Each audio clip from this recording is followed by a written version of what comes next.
ॐ नमो भगवते वासुदेवाय। ॐ नमो भगवते वासुदेवाय। ॐ नमो भगवते वासुदेवाय। ॐ अज्ञानतिमिरन्धस्य ज्ञानाञ्जनशलाकया चक्षुरुन्मिलितं येन तस्मै श्रीगुरुवे नमः। श्रीचैतन्यमनोभीष्टं स्थापितं येन भूतले स्वयं रूपा कदा मह्यं ददाति स्वपदान्तिकम्। वन्देऽहं श्रीगुरोः श्रीयुतापदकमलं श्रीगुरुन् वैष्णवांश्च।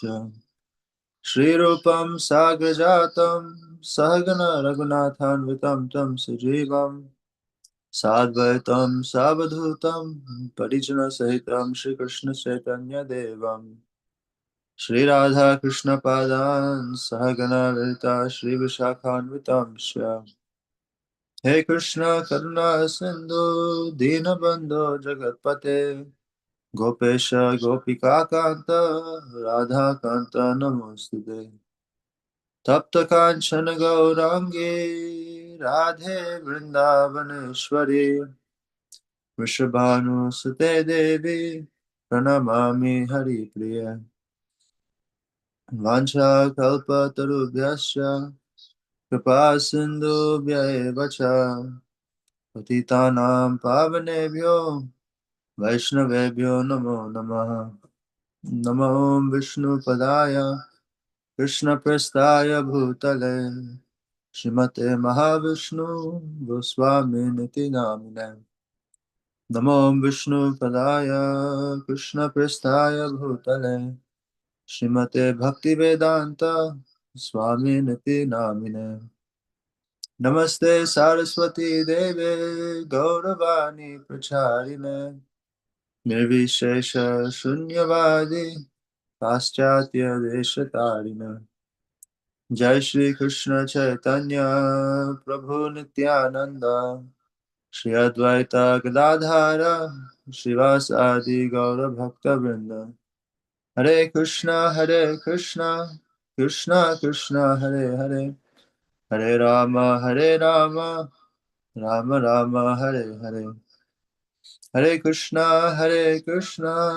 कृष्णा कृष्णा हरे हरे हरे राम राम राम हरे हरे। हरे कृष्णा कृष्णा हरे हरे हरे राम राम राम हरे हरे। नारायणं नमस्कृत्य नरं चैव नरोत्तमं देवीं सरस्वतीं व्यासं ततो जयमुदीरयेत्। नष्टप्रायेषु भद्रेषु नित्यं भागवत सेवया भगवति उत्तम श्लोके भक्तिर्भवति नैष्ठिकी। हरे कृष्णा कृष्णा हरे हरे हरे राम राम राम हरे हरे। हरे Krishna.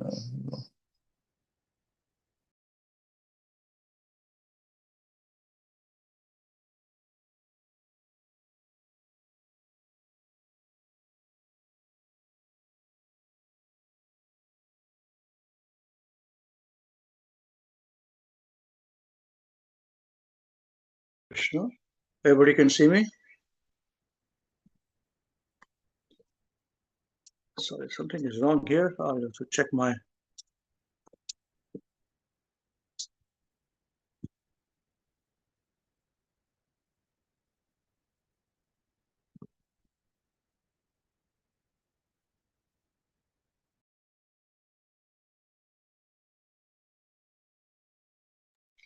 Hare Krishna. Sorry, there's some views with my issues with my phone. Just 1 minute, please.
Hare Krishna.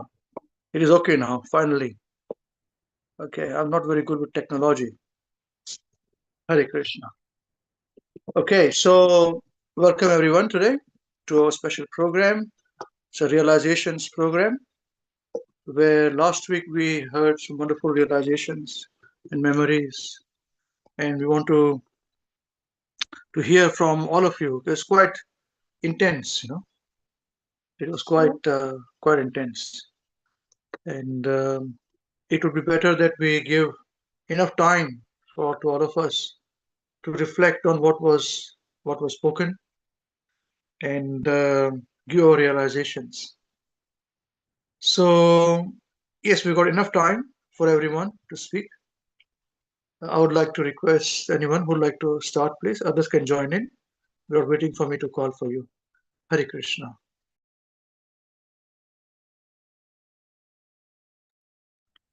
Hare Krishna, Prabhuji. Hare Krishna, dear devotees. Thank you, His Grace Amrish Prabhuji, Hare Krishna Pradakya Devi Dasi Mataji, and His Grace Krishna Smarpan Krishna Prabhu for training us, guiding us, and giving us the opportunities to grow in the Krishna consciousness. Thank you very much, Prabhuji. Srila Gurudev ki jai, Srila Prabhupada ki jai. So, yes, that was very intense, Prabhuji. Yes, that class and the memories, and very emotional as well. So many instances is very, very emotional.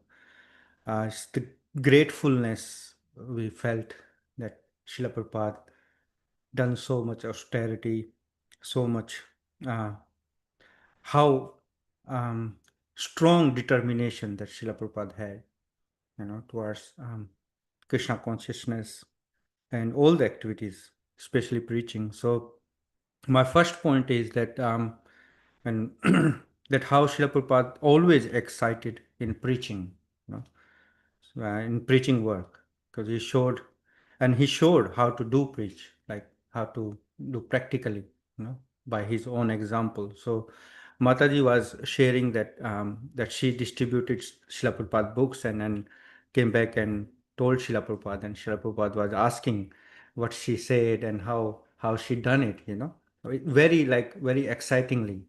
Srila Prabhupada was very excited, and how she communicated, what she told, when she was distributing to people. So this shows that Srila Prabhupada was um, very serious, very sincere about spreading this movement. And then Srila Prabhupada gave the example of that she should have, the Srimad Bhagavatam is like a sun, and how perfect knowledge is it. So I have realized that Srila Prabhupada always very happy and excited with preaching work. And this is the point, that this is the easiest and simple way to please our spiritual master. So, and Srila Prabhupada showed by the example that, and gave so much knowledge in his books, and he equipped us with this knowledge in preaching. So if we make any effort in preaching, then Srila Prabhupada are very happy, because he's always very happy to see his disciples, his grand disciples, and all the devotees in preaching, because that was his Guru Maharaj's order, that he made his mission in life. So if Srila Prabhupada are very happy, then Krishna is happy. So it's not just that Srila Prabhupada went to America and started the movement there, and devotees were ready there to receive Srila Prabhupada, and everything is gone very easy. No, there is long preparation and hard work of and austerity of Srila Prabhupada behind it, and how Srila Prabhupada followed Krishna consciousness and instructions of his Guru Maharaj in Grasta life. That should be learned carefully, because when Srila Prabhupada were Grasta, he were always ready to serve devotees. And Mataji shared this memory that once devotees were visiting Srila Prabhupada's house, and Srila Prabhupada received devotees very humble way and gave them his bedroom and served them in first class things. Srila Prabhupada was so attached to Krishna consciousness, and because he's very sincere, very like determined. So this is his grace. Like as I said before, it's a lot of preparation, a lot of austerity gone behind. When what we see now is this movement, Hare Krishna movement, because Srila Prabhupada, and if we learn that Grasta life austerities and preparation that Srila Prabhupada done it, that's going to help us because we are in that situation, we are in Grasta life. So Srila Prabhupada were very attached to Krishna consciousness, and when talking to devotees or discussing about Krishna, sometimes he forget eating and drinking also. Mataji was sharing that, and he keep discussing Krishna Katha. So not even worrying about opening his shop or his business, or totally absorbed in Krishna Katha. So that is another point, that even we are in this situation, we still can steal time. We still can uh, like we can focus on Krishna consciousness, no deviation.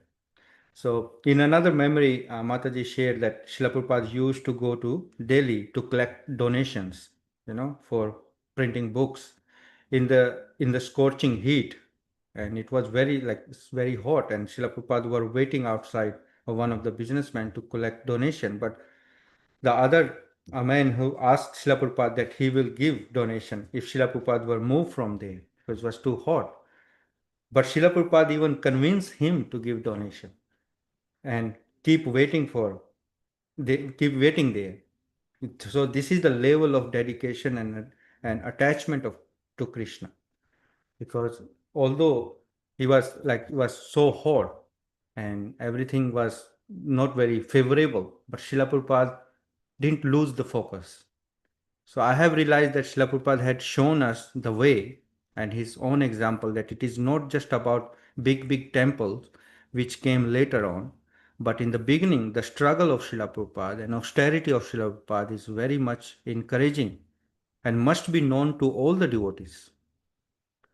I'm in Grastha life, and I sometimes this question I need to ask, that do I have this level of attachment to Krishna? Do I take that level of risk for Krishna? Or am I devoted to Krishna consciousness in such a level? These are the questions that I'm asking myself. And if not, then what I am doing wrong, or what I need to do so I can walk in the footsteps of Srila Prabhupada. So this is my introspection. But at because at least we should know and get encouragement from the life of Srila Prabhupada, the struggle. So another memory, Srila Prabhupada said that he dragged them by his own hand from gutter. So this is my situation. Yes, Srila Prabhupada personally pulled them and taught them Krishna consciousness. And he is still doing it. He is still here by his instructions, by his books. I am saved by Srila Prabhupada, by his servants of the servant of the servants. This is the causeless mercy of a Vaishnava, that His Grace Amrish Prabhuji with Hare Krishna WECAN saving us and personally dragging me by my hand in the service of Srila Gurudev and to serve Srila Prabhupada. So this is parampara. And when we are following the instructions sincerely and honestly, then we are in parampara. So Srila Prabhupada saved us, and Srila Prabhupada is keep saving us. And in this way, Srila Prabhupada is unique when we see it. He is unique in spreading the Krishna consciousness movement all over the world, because he gave knowledge in very practical and simple way that general public can relate and understand this. So there are other devotees of the Lord, of course, very big devotees, but Srila Prabhupada are unique in this way. He is a Senapati Bhakta of Sri Chaitanya Mahaprabhu and in his movement.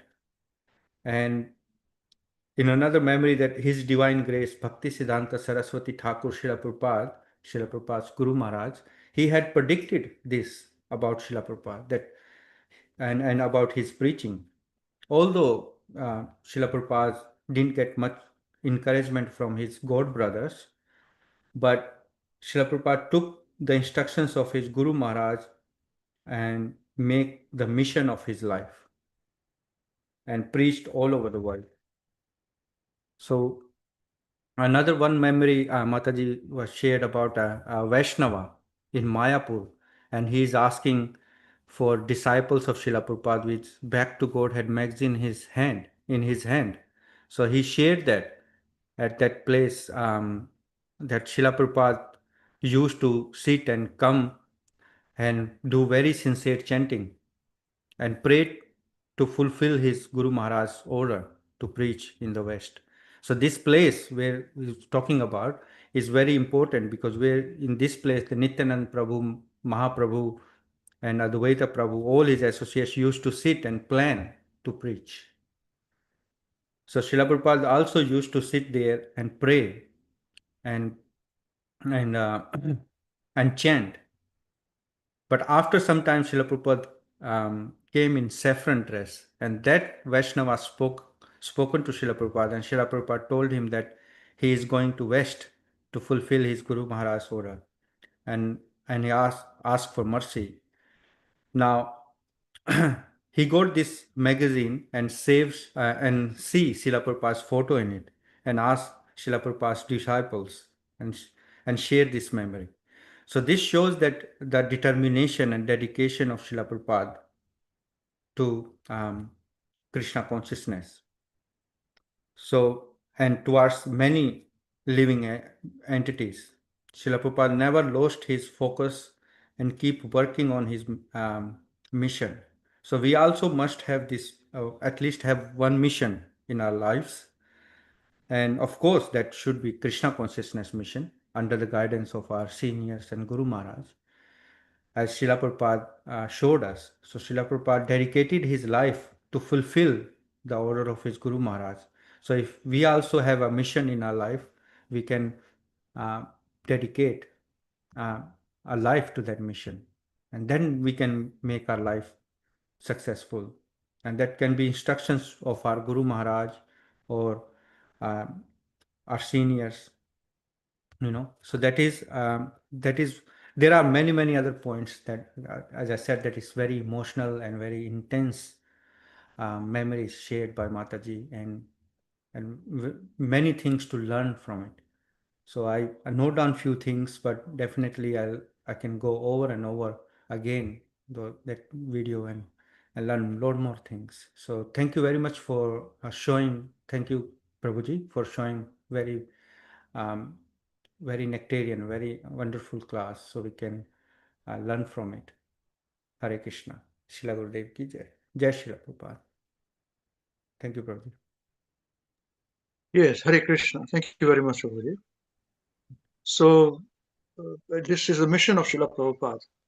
Actually, it is the mission of Srila Prabhupada's Guru Maharaj, who had carried this mission.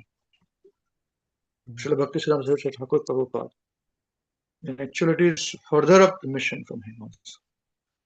Srila Bhakti Siddhanta Thakur. As the discussion will go more, we'll discuss a bit more on this. Yes, Prabhuji. Yeah. And this is the same thing. And our parampara is by Shiksha, Bhagavad Gita here. So we are doing exactly the same thing. Guru Maharaj, for some reason, instructed me, and I'm requesting all of you to do the same. So it's the same process.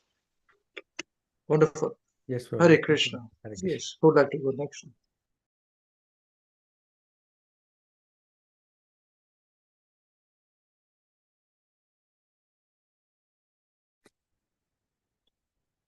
Hare Krishna, dear devotees.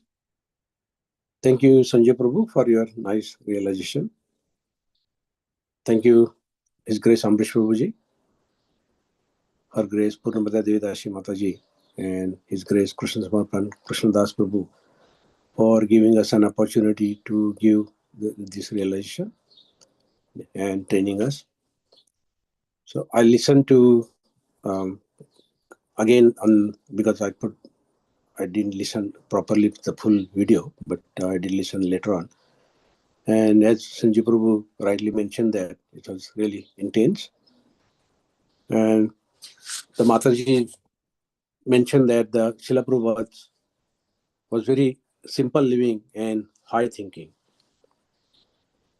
He was very content with plain food, minimal facilities, and yet his mind was always fixed on Krishna and spreading his messages.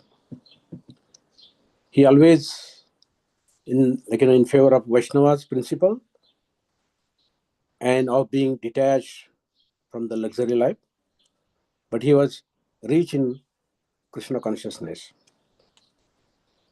So what I understand from that particular Mataji's, when she mentioned that, the progress in bhakti actually is not the opulence or success in material success. So if we are simplicity, if we adopt the simplicity and remember the Krishna, it's very easy, and then you can unnecessarily whatever desires you have, you can reduce those desires and be peaceful, and always that remember make one happy.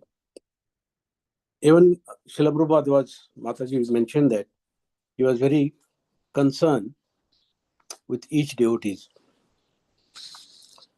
When he asked Mataji that what kind of people the books takes, but that was not just curiosity, but Srila Prabhupada was really genuinely interested, and he genuinely asked what service devotees are doing. Srila Prabhupada, despite being Jagat Guru, he cared very deeply for the devotees' personal effort as well. He used to listen very attentively and encourage the devotees and also guide them. He was true humility, and he used to care for others in spiritual well-being pride. He always used to encourage all the devotees. And he also, Srila Prabhupada was very depending on his Guru Maharaj and Chaitanya Prabhu's will. When Mataji told that our books reached to communist countries, and Srila Prabhupada he laughed and he said, "Oh, we can't go there, but Lord Chaitanya can go there." So, but he never took any credit for that. He always used to attribute it towards Chaitanya Mahaprabhu and the Guru Maharaj. So whenever, what I understand from that particular realization, that whenever something goes right or something goes wrong in our favor or in our life, one should remember that the only Krishna, and think that everything is Krishna is the door, and we are only the instrument.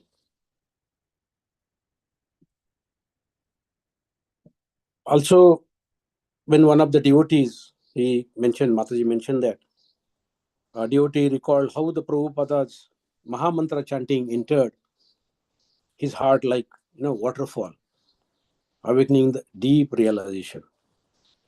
Even at the end of Srila Prabhupada's life, Srila Prabhupada gave the holy name, but not his name. Like we see that a lot of gurus in India are there, they emphasize their own name first and then another name. But Srila Prabhupada never encouraged about his name, but he always encouraged to chant the Krishna's name. So his life was completely centered on giving only Krishna, nothing else. I remember that he quoted that Srila Prabhupada says that always glorify Krishna or help someone to remember Krishna. So nothing else, but only the remember. If you are teaching others, then always should mention that, yes, you always remember Krishna and not any others. That is the real humility. He never diluted any message.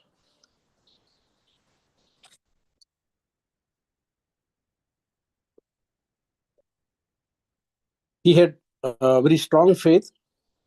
He said that if you just tell people, like Sanjay Prabhu mentioned that in Bhagavad Purana, it's like brilliant as the sun. So this humility, his humility was not weakness, but it was full of divine confidence. He had full confidence. He trusted completely in Krishna's potency, not his own. So even from this, what I can see that when we lazy and we get doubt and we don't have faith. But if you know that Srila Prabhupada, he has given us all the literatures, books. If you have 100% faith on Srila Prabhupada's books, Srila Prabhupada's guidance and his teaching, then surely one can always remember Krishna. Apart from that one, actually, I came across in one of the book, and I think Amrish Prabhu mentioned also in earlier many times that when Prabhupada's last breathing was glorious, not because of any last minute, any mystical demonstration, but because Srila Prabhupada remained in perfect Krishna consciousness. At the time of departure, he was teaching how to die by always depending on Krishna. Prabhupada's passing away was peaceful. During the evening, one of the devotees, he asked Srila Prabhupada, is there anything, Srila Prabhupada, you want? Prabhupada replied faintly, kuch nahi, kuch ichha nahi. I have no desire. So that's also one of the best, very nice realization, and for me to understand that one should have not desire, because we always desire for every time.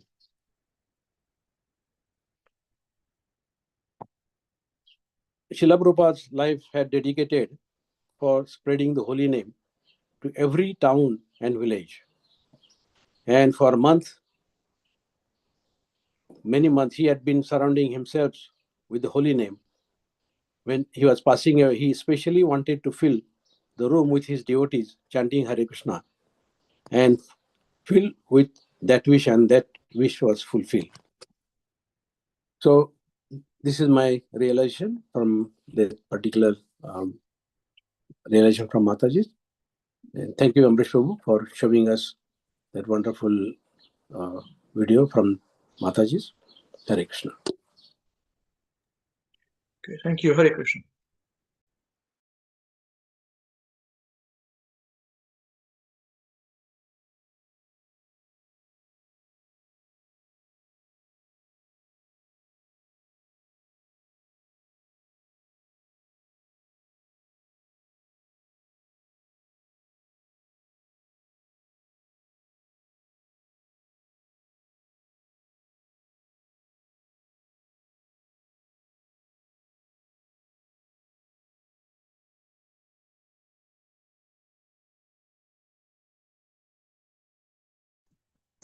Hare Krishna, dear devotees.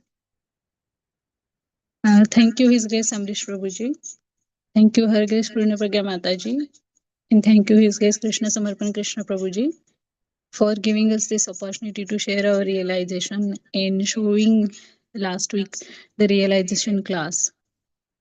Thank you, Sanju Prabhu and Sopan Prabhuji, for your realization. My realization also same. Just a second.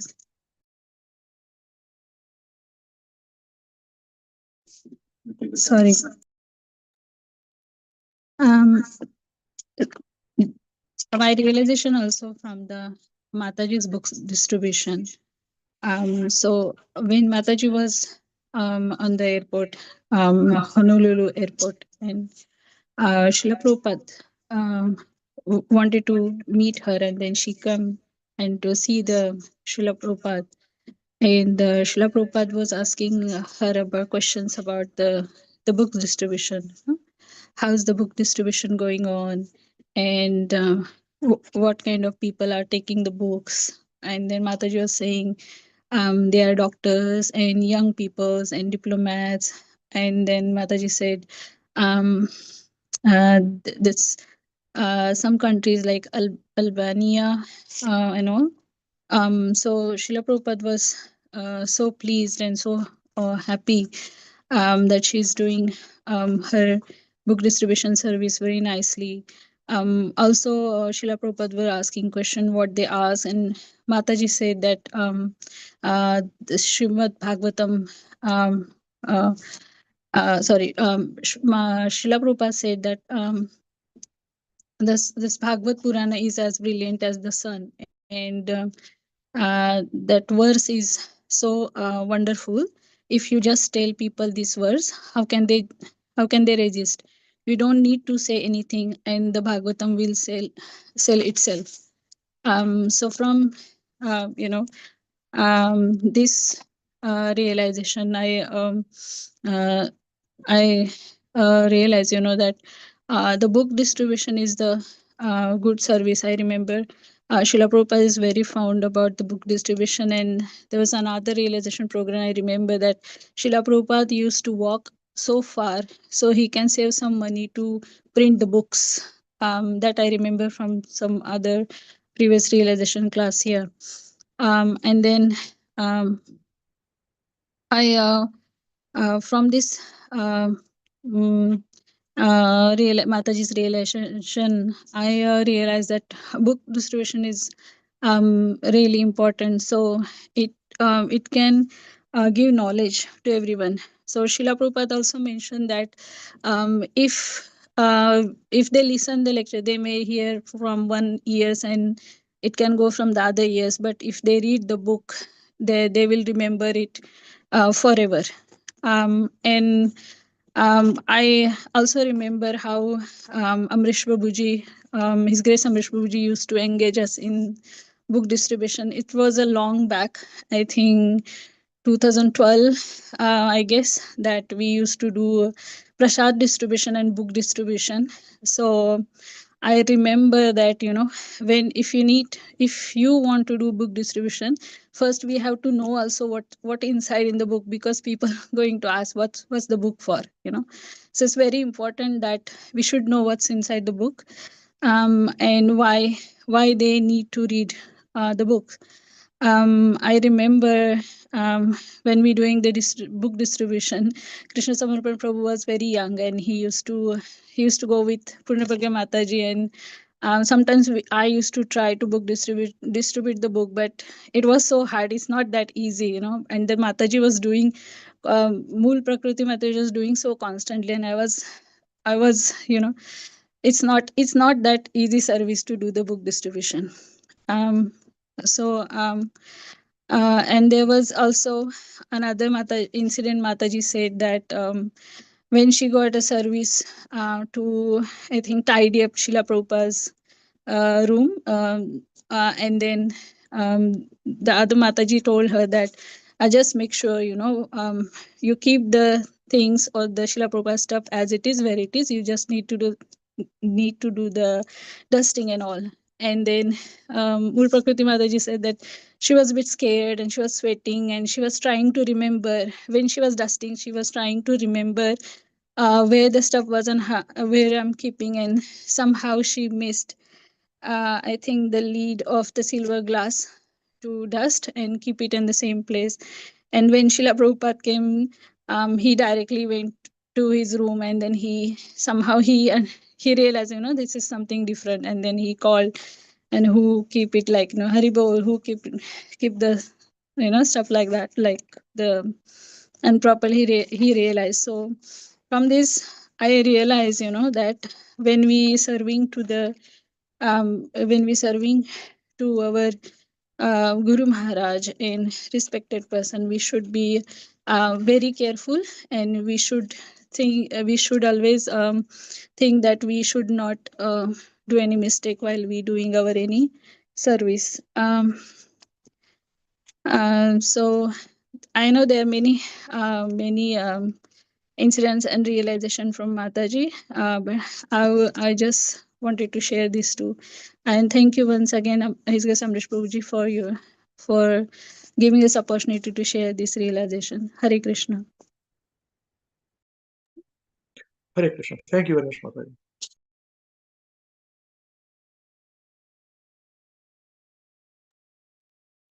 Hare Krishna Prabhuji. Madhav wants to share the points as well. Oh, very good, Madhavji. Are you going to speak in Hindi, ji, or English, ji? English. English, ji? You're going to speak in Indian English, or Kiwi English, or Australian English? Australian English. Australian English. So we have to adjust our ears now to adjust your Australian English. Okay. 1, 2, 3. Okay. All right. And I'm wearing an invisible hearing aid with technology, so I can understand your Australian English and understand Hindi in my brain. Okay. Well done. Start, Madhuri. Thank you. We're very eager to hear. Hare Krishna. Hare Krishna, dear devotees, Srila Srila Prabhupada ki jai. Thank you, His Grace Amrish Prabhuji, for teaching me and giving me the chance to read my points. Thank you all other devotees for reading their points. I want to read my points. One day in Mayapur, there was an old Vaishnava, and he was in the Pujari room, and he was trying to find someone to talk to. And he was also holding up this Back to Godhead magazine and said, "Is anyone a disciple of His Grace Bhaktivedanta Swami Srila Prabhupada?" And some people said, we are. And the Vaishnava replied, "I need to tell something very important. He said, "I've been a priest at Advaita Acharya house at Shantipur for many years. I've been serving, doing the arti. Many years ago when I was young, I noticed this man who came very often. He would be sitting in the back of the hall, and in this very quiet way, he would be chanting the holy names and crying. And because of that, I didn't want to disturb him. But my heart was so joyful whenever that happens. My heart was so joyful whenever that happens. So I tried to give him prasadam. But I never asked his name or anything like that. He would be doing lots of things in a determined way, like exiting in a determined way, entering in a determined way, and chanting in a determined way. He would stay all afternoon. Then after a while, I noticed he wouldn't come anymore. Years later, there was a man who sat in the same spot as the other man. He does nearly everything the same as the other man, except he was wearing a saffron color, and I looked closer at him, and he was the same man who I always looked at for years. And then the man got some prasadam, and right when I was about to leave, he gave me some of the prasadam. And finally, I asked, "What is your name? I've been watching you for years." He replied, "My name is Acharya Charan." No, Abhay Charan. Abhay Charan, Bhaktivedanta Swami Maharaj, a disciple of His Grace A.C. Bhaktivedanta Srila Prabhupada.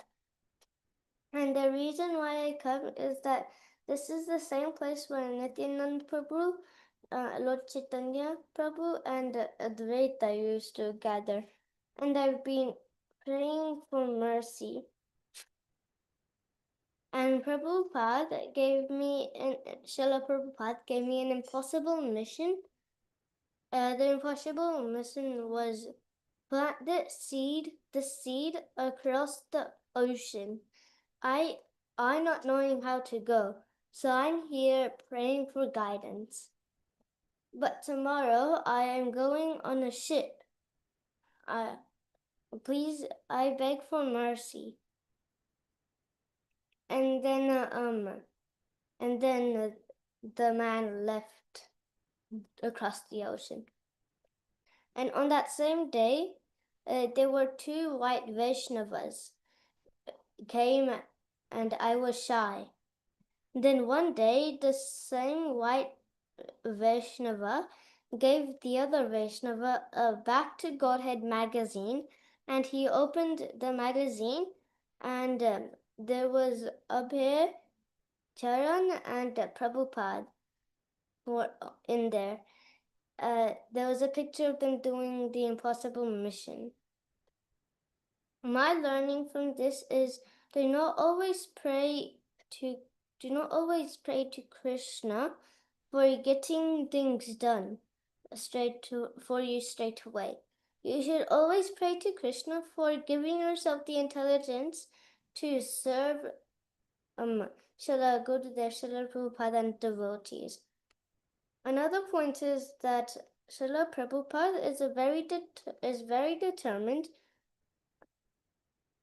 in Krishna consciousness, and I pray for determination in chanting and Krishna consciousness. Thank you, Srila Prabhupada. Thank you. Srila Prabhupada ki jai, Srila Gurudev ki jai. Jai, Jai, Madhavji ki Jai. Very good. Long realization you have written, right, Madhavji? Very nice. Wonderful. All the best to you. Srila Prabhupada and Guru Maharaj will be so pleased, Very good. Did you write yourself? Yes. He Very was good, listening, very he was good. listening, Guruji, and writing down, pausing and writing down. Very good. Very good. Pausing and writing down, huh? Well done. Hare Krishna. Thank you, Guruji. Subhadra also Madhavji ki asked. Jai.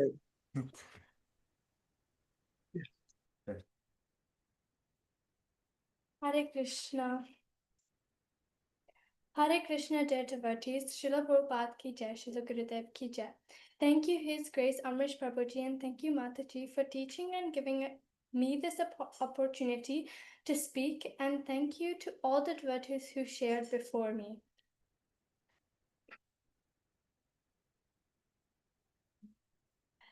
Point number 1.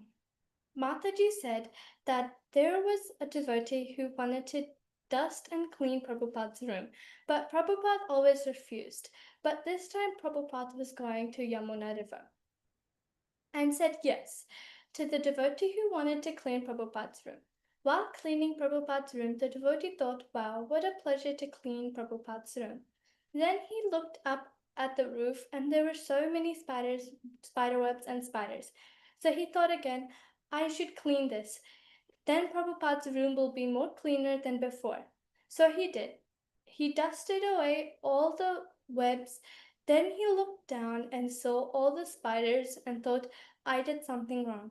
And then at the same time, Prabhupada showed up and said, what have you done?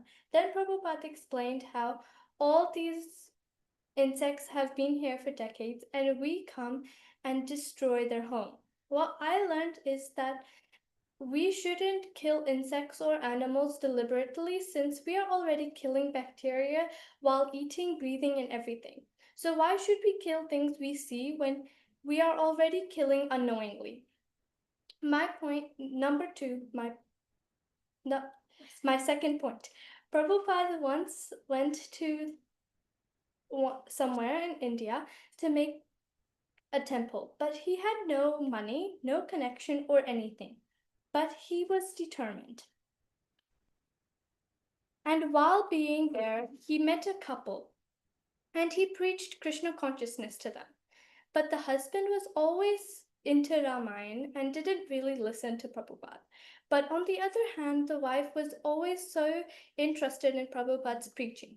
She tentatively listened to Prabhupada's preach, and even when the husband didn't want to listen, Prabhupada still taught him about Krishna consciousness. Soon Prabhupada had to leave because he couldn't build a temple. Then, a few years later, after Prabhupada's disappearance, the devotee who was telling this story was in a temple sulking over Prabhupada's disappearance. Then the wife came and also sulked over Prabhupada's disappearance. What I learned is that I should also be able to be so determined like Prabhupada, even if it doesn't work out, because Krishna always has plans for everyone. So we keep following his instructions. Jai. Jai, very good. Shubhada Mataji ki Jai. Very nice. All the best to you. Did you write yourself? Yes. Very good. All the best to you. Hare Krishna. Thank you, Prabhuji. Hare Krishna.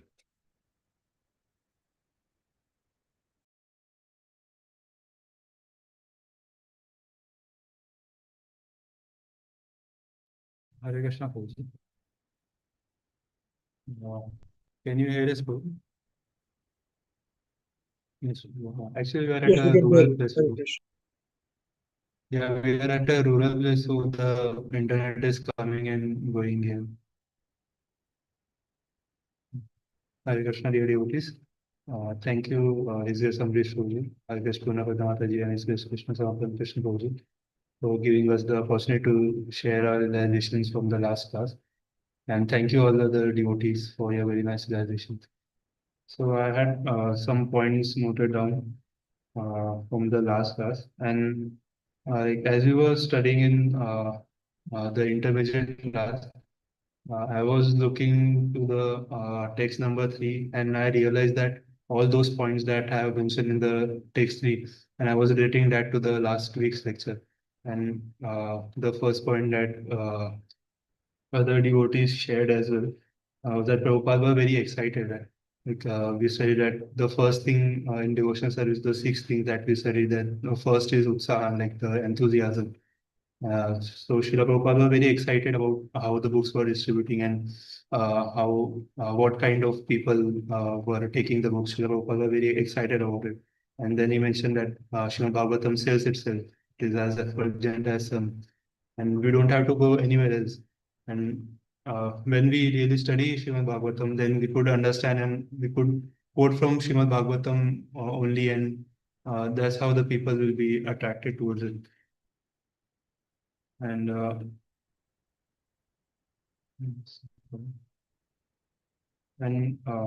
next thing is that Srila Prabhupada always taught by example, always teaches by example. The first point about the cleaning example, that Prabhupada very quickly understood that the lid of the glass was not very clean. And we could understand, and I think from remembering Srila Prabhupada, this playlist that we had before also watched, I think Revati Nandan Prabhu once shared that the prasadam plate was, uh, I think the prasadam plate went down on the back side of the car, and Srila Prabhupada still took the prasadam. So all those things that Srila Prabhupada did was to, like he preached us by example. And the next point, that how determined Srila Prabhupada were to preach and to carry out the mission of his spiritual master. And I always thought about this point, that Srila Prabhupada had only few instructions, but he took them so seriously and and with so much determination, that uh, he established all this con and all this big organization and preached to the devotees who did not even have any idea of about any Vedic culture or anything else, right? like when I try to even tell something to my family, we all have some context. We are in India, we have some context, but to preach someone who does not know anything and they are totally opposite to how we are living. And I remember the example that Mataji shared from Srila Rupa Goswami's Samadhi, that Prabhupada was cleaning the Samadhi at the night time, and the voice used to come and Srila Prabhupada were intensely praying. We also went to that kutir with His Grace Amrish Prabhuji last year, and we saw that place where Srila Prabhupada used to take prasadam and ask for mercy from Srila Rupa Goswami. And the one last point that I really like from the lecture and was that Srila Prabhupada were very humble, right? And there was this example when Srila Prabhupada and his spiritual master, his divine grace, Srila Bhaktisiddhanta Saraswati Thakur Prabhupada, they went in a room for a conversation. And when Srila Prabhupada came out, he was joining hands and he was respecting all the devotees. So I could understand that how humble Srila Prabhupada was. And even that example of standing in a scorching heat and asking for distributing books and standing there in the scorching heat. So all these points were really make me understand that how much efforts our previous acharyas and Srila Prabhupada had done so that we are in such a comfortable position that we have all the resources, we have everything. Prabhupada have given us all translations, so many purports, and so many instructions for us to follow. And now it is only upon myself to follow all these instructions that Srila Prabhupada had worked so hard on. And so these were my points. Thank you so much, all of you. Thank you.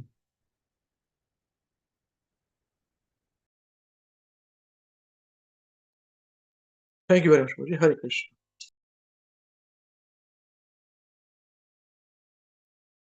Hare Krishna, dear devotees.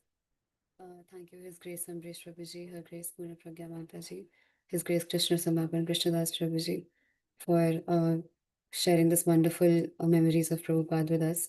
And thank you all the other devotees for sharing their realizations. There were so many, it was such an intense lecture. It was so many intense memories, and I was just trying to meditate on them, and just some of the points that were really, really important for me. The first being how Srila Prabhupada said that while describing or while telling Mool Prakriti Mataji how to sell Prabhupada's books, how to distribute Prabhupada's books, that this Bhagavad Purana is as brilliant as the sun, and it has arisen just after the departure of Lord Krishna to his own abode, accompanied by religion, knowledge, etc. And persons who have lost their vision due to the dense darkness of ignorance in the age of Kali shall get the light from this Puran. And how profound it is that the books that Prabhupada have translated for us and have written the purports, and how deeply it is embedded in everything that Prabhupada have showed us by his own example. And really, Prabhupada have put his whole heart into his books, and so we should be reading it with that much intensity, that these scriptures are as brilliant as the sun, and that is how critical they are. And Prabhupada said that if we give them any lecture, then it will go in from one ear and go out from the other. But if we give them just one book of Prabhupada, then it will stick. And this one point throughout all the memories, I was meditating on this point, that everywhere Prabhupada went, whoever Prabhupada was speaking to, he carried the mission that Prabhupada's Guru Maharaj had given him. Everywhere Prabhupada would speak this same point, that my Guru Maharaj have given me this impossible mission. And Prabhupada were always meditating on how to carry forward this mission without so much of support and amenities from in the initial part of the mission, and how gravely Prabhupada prayed for it in Advaita Acharya's house, where Mahaprabhu, Nityananda Prabhu, and Advaita Acharya would come to plan the worldwide mission of the Sankirtan in Mayana, and how intensely Prabhupada prayed for it near Srila Rupa Goswami Samadhi. And Prabhupada really carried the weight of the whole world And only because of his intense determination and prayers, it has been possible for all of us to get this knowledge and philosophy, and that is how much seriously we should be taking it. And we discussed in the pastimes of Srimad Bhagavatam of Yudhishthira Maharaj's Rajasva Yagna, where we said that even though like Lord Shiva and Lord Brahma and Srila Vyasadeva, they knew better, but they thought that since nobody's asked them, they should not answer. And we discussed that in preaching, preachers have to ask the questions also and also answer it, because that is how fallen the people are, that they don't even know the questions to ask. And Mataji shared so many instances where people were simply not interested in Krishna Katha at all, but simply because of Prabhupada's determination of still telling them about Krishna Katha and still sharing the instructions of Srimad Bhagavatam, that slowly and slowly, eventually they became inclined. And that is how the mercy of pure Vaishnava works in such a mysterious way.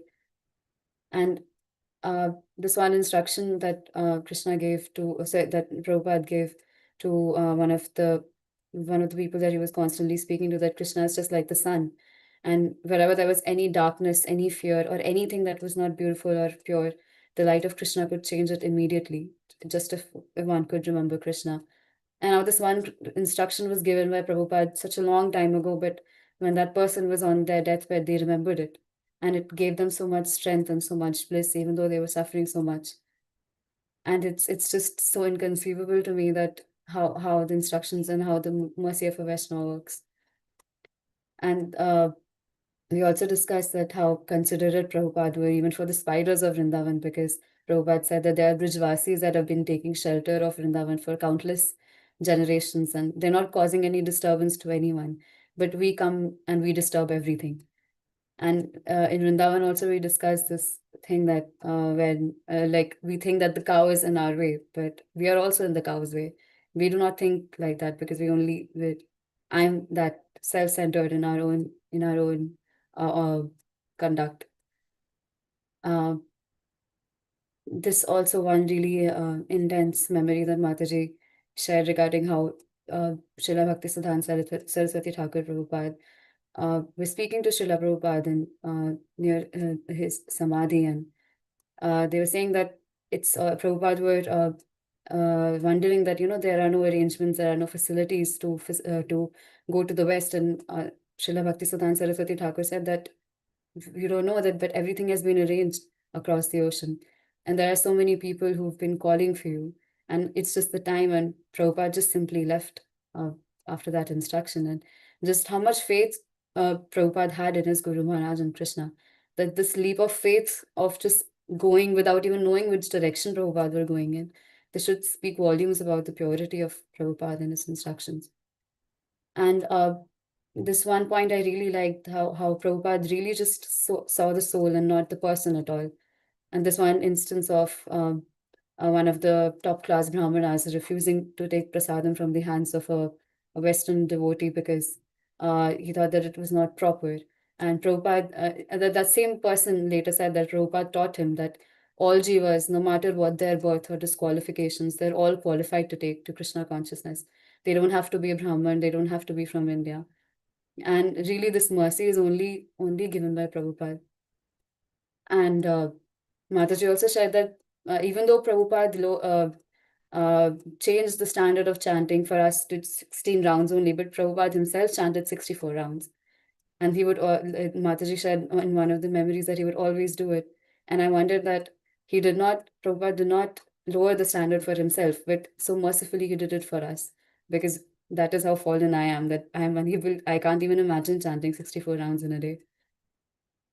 And just this one conversation I was reading between Prabhupada and I think during his one morning walks regarding evolution, where scientists often talk about this one thing, that there isn't, like they always say that life has come from matter, and there is a missing link between which they are trying to figure out. And one of the devotees there were trying to, of course they were just sharing the current what is happening in the field of science, and how they're saying that there is a missing link between matter and life. And Prabhupada said very very mercifully that this missing link, actually, it is the kick that you're missing. That is all that you're missing. There's no missing link. This kick is only that you're missing. And I was thinking that only Prabhupada can speak like this. Only he has the power and the potency to speak like this. And all of this, all of these memories have really helped me understand the intensity of Prabhupada's mission and how seriously I should be taking it, even though I'm not at all.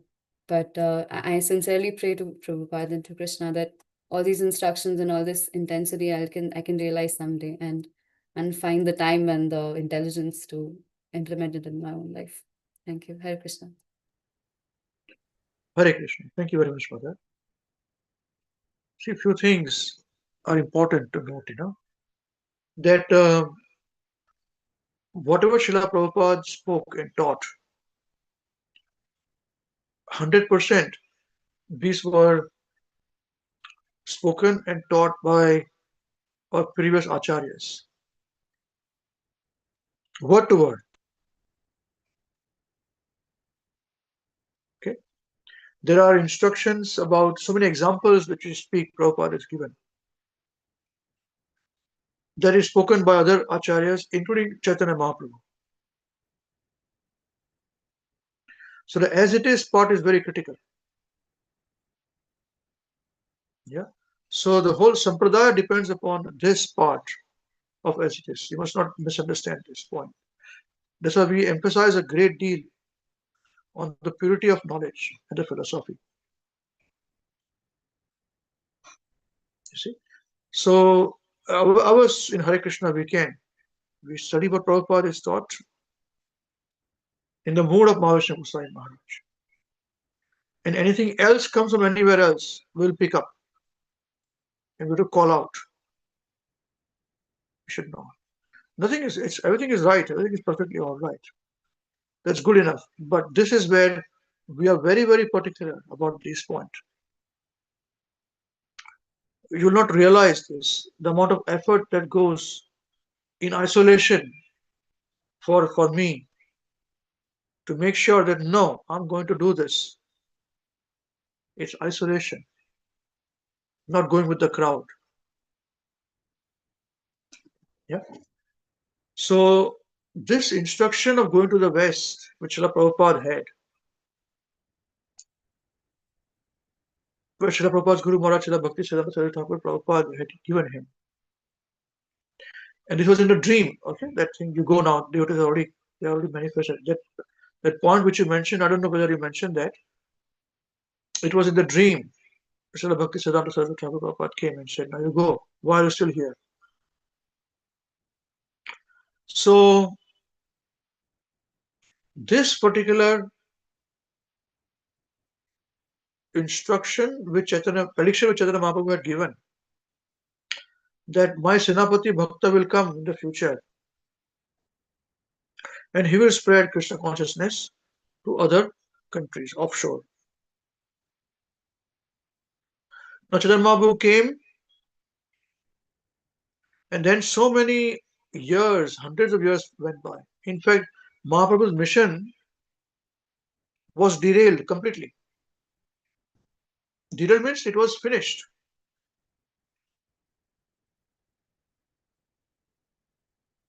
It was all other different offshoots of so-called Mahaprabhu's mission came through. This may not be the forum to discuss in detail, but at least because we've got different varieties of devotees here, beginners, intermediate, beginners. So the whole parampara,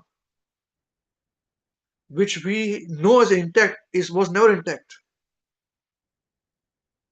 If you think it is this, Krishna, Brahma, this, no, Srila Prabhupada, Guru Maharaj, it's not like this. You'll understand it little bit better. It is naive to think like this. It is not like this in a straight line. Parampara, going back to Krishna. It's not like this. It's here, there. Okay? You'll understand a bit better. Right now it is just words. So please understand at least the words. So all of this parampara had disappeared. They were in minority. Pure bhakti anyavilashita sunyam nana karmadi anavrutam. Anukulina Krishnanu Shlanam Bhakti Uttama. This Srila Rupa Goswami's definition of bhakti had become nearly extinct. And the upper sampradayas, which are existing even today in big numbers, now we see devotees more. They are also there in big numbers, but we are also more in numbers. Was not there. There were non-devotees. Very few devotees were existing. And they were in hiding. They were in complete minority. Okay? And they were quietly doing their own things, holding out. So that instruction, that prediction of Mahaprabhu, that my Shanapati Bhakta will come, was still alive. And it was passed from one generation to the next generation. From here to there, to that Sampradaya, within Sampradaya only. But this Guru, all these things came. It was continued. And they were waiting who will come. They couldn't find. So when, fast forward to make it very simple, when Srila Bhaktivinoda Thakur appeared on the scene, you don't think he was always a Vaishnava and all this. Not that. It was not like this, please. It was pure devotee of Krishna, no doubt. Srila Bhaktivinoda Thakur. But it was not like this. It was very different. Okay? Please. So Srila Bhaktivinoda Thakur is one of those pioneers who said this Mahaprabhu's mission has to be spread all over the world. So I also have got the letters which he had written in Germany, to German university, to keep the books of Chaitanya Mahaprabhu. I think I shared it. I would have shared it also. Okay. In the handwritten letter. I think you have shared it. Anyone remembers this? I'm sure I shared it. Yes, Prabhuji. I think you shared one letter by Srila Bhaktivinoda Thakur for this books to the library. I don't Yes, remember the that's right. exact text, but I read this letter. But this important part, if you don't know the history, you don't understand the meaning behind it. So imagine this is completely sidelined, and he was still holding this position to say, no, it has to go, has to spread. So from his guru, Siksha, to him,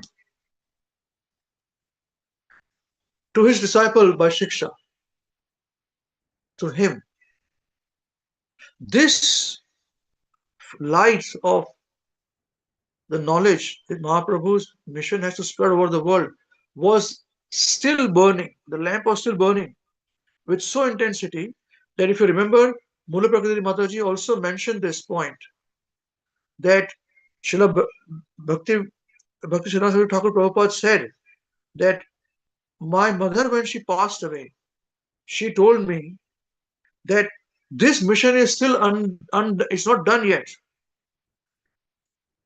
of switching to the West. So you must do it. Promise me you must do it. Now, Bhakti Siddhanta also had another brother who's from disciplic succession, straight from Bhakti Thakur. Not Bhakti Siddhanta brother. He is not from disciplic succession of Bhakti Thakur. His father, yes, but not by this. Okay, as I said, I cannot go much deeper unless, I'm just saying this much. We'll explain later on as you ask the questions. Okay. So this was given to him to continue this mission. And he held it that somebody should go. He said, amongst you, who will go? So he also had over 50 temples around the country and even the West. Srila Bhakti Siddhanta also had one disciple from Germany, very sincere disciple. As a sannyasi also. And his disciple sannyasi also went to UK before Prabhupada, much before him. And he had some devotees over there also. Okay, but he came back there. We don't have full information about this, but he came back there, back to India. Okay. So he still had this. Who will do it? You will do it. You will do it. Many realized we mentioned that. So even the biggest of the preachers, they say, "Oh, I can't do it. I'm such a small boy. I'll die there." No? And biggest preachers, they couldn't do it. They couldn't go out of Bharatvarsha. So the important thing which is to be noted is this, that within the sampradaya, even at the cost of being told you are not part of the sampradaya, this message was still being held. This lamp was still being held and passed on from that person to his disciple, to that disciple, the devotee there, to this devotee there, but you're still going on, still holding. The acharyas held it. It was then manifested by Srila Prabhupada.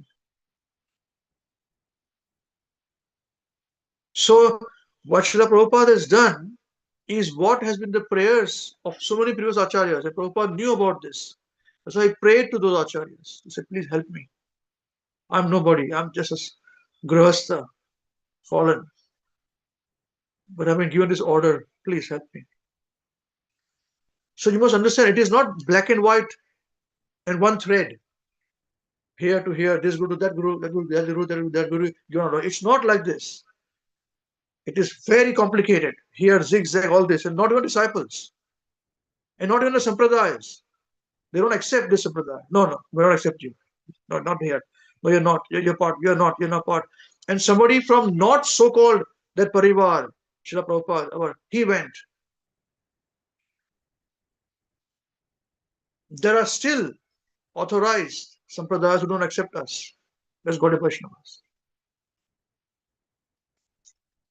So just imagine, I want you guys to understand this. It was not 1, 2, 3, 4, 1 to disciple, to guru, to disciple. It is not like this. It was never like this. And that's why it was very complicated. That's why Srila Bhakti Siddhanta Saraswati Thakur Prabhupada, he is the one who took a stand. He said, I'll take this. Even at all the costs. Because he took Diksha and the photo of his father, of his guru, who's one other Sampradaya. So he was criticized completely. He said, no, which has to happen. We don't care about this. We'll do this way. So this is how this was kindled. So we must understand this point thoroughly, that preaching and going back to God is not that easy. And purity of sampradaya comes from purity of knowledge. Only purity of knowledge. And that is the reason why what Srila Prabhupada has spoken is as it is. And our link is him. To him, Srila Bhakti Siddhanta, link is him. What do others say? Yeah. So it can be a bit more detailed, but this is what I want to hear. And please don't ask me questions today on this. We'll divert away the point. But this point I wanted to emphasize. Has everybody understood? Not understood. Everybody could hear what I'm trying to say? Nobody's sleeping? Keep yourself awake? Yeah. Yeah. It's not black and white. It was never black and white. It will never be black and white in the future also. Yeah. Yeah. Anya Vilashita Sunyam. There are pure devotional services performed under the instructions of the Acharya and the Guru. And Krishna will give that knowledge. You'll be surprised what we're talking about. We've been shielded, all of you, to a great extent. It is not like this. Okay? Right. Thank you very much. Who would like to go next now? Hare Krishna. Please feel free. Hare Krishna Prabhuji. Thank you, His Grace Amrish Prabhuji, His Grace Purnapurna Devi Dasi Mataji, and His Grace Krishna Samarpan Krishna Prabhuji for giving us a chance to share our realization and for sharing the wonderful pastimes of Srila Prabhupada so that we can realize what all efforts have been taken. Thank you all the devotees for their realization. There are 2-3 points, Prabhuji, that I like took down and that I can relate to much and I like to meditate upon. First one is like the devotees can see Srila Prabhupada's determination before going America to preach. How he daily asked for mercy to Guru Maharaj and the whole parampara. That please guide me. I have to carry out my Guru Maharaj's order. So what I learned is there is no other way than the mercy to progress and do something just like Roji, you also always tells us in the class that all the credit goes to Maharaj and all the debit goes to us. So without Maharaj, we can't progress. Another instance is how Srila Prabhupada follows his Guru Maharaj order. Like just recently you told there was a good devotee and like Maharaj said to him, ki you should go and preach in the West. And then he said, oh Maharaj, I'll die without you. How can I preach there? Then he said, don't worry, Abhay Babu will go and preach there. And with the orders of Guru Maharaj, the mercy also flowed. And like Prabhupada mentioned that all the arrangement was there. I just have to go. Then just like you told us an incident of His Holiness Mahavishnu Goswami Maharaj, like you told him, Maharaj, I have a retirement plan. I like to retire by 45. And he said, oh, Amrish has a retirement plan. And then he said, we must retire daily. But then you told that with that, the mercy flowed. And somehow you semi-retired at that age. So that was the point, Prabhuji. And how Prabhupada, like, there were many things, like how intelligently he said, ki, the book sells itself, we just have to present them.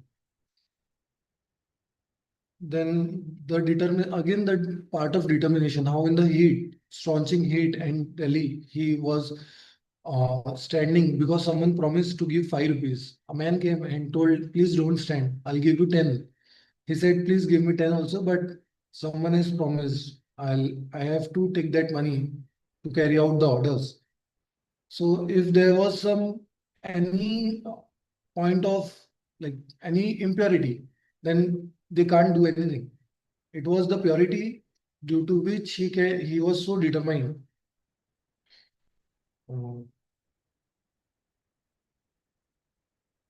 And that is the thing. The determination was there to carry out his master's order. And just like in the last discussion that we had for cow protection, you told that money is not needed. Anything is not needed to build something or do something. What is needed is determination and faith in Guru's order. And then the mercy flows and things automatically get settled in the way. So that is the thing that I want to learn, Prabhuji. I pray to Maharaj that I can follow the mood and realize these things more. And that is my learning. Hare Krishna. Thank you. Hare Krishna. Thank you, Prabhuji. So in your point, one other point which I remembered, from Mataji's point, I remember some other point. So see this, USA, Prabhupada going to USA. Whose idea was it? Tell me.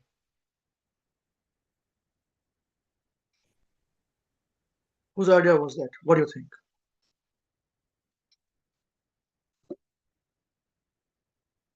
Because USA, England was most prominent, not USA. USA did not rule India. Correct? So who thought about this? Srila Prabhupada? Yeah, or Srila Prabhupada thought about this? Yeah. No, it was Srila Bhakti Siddhanta Saraswati Thakur Prabhupada thought about this. Before Prabhupada.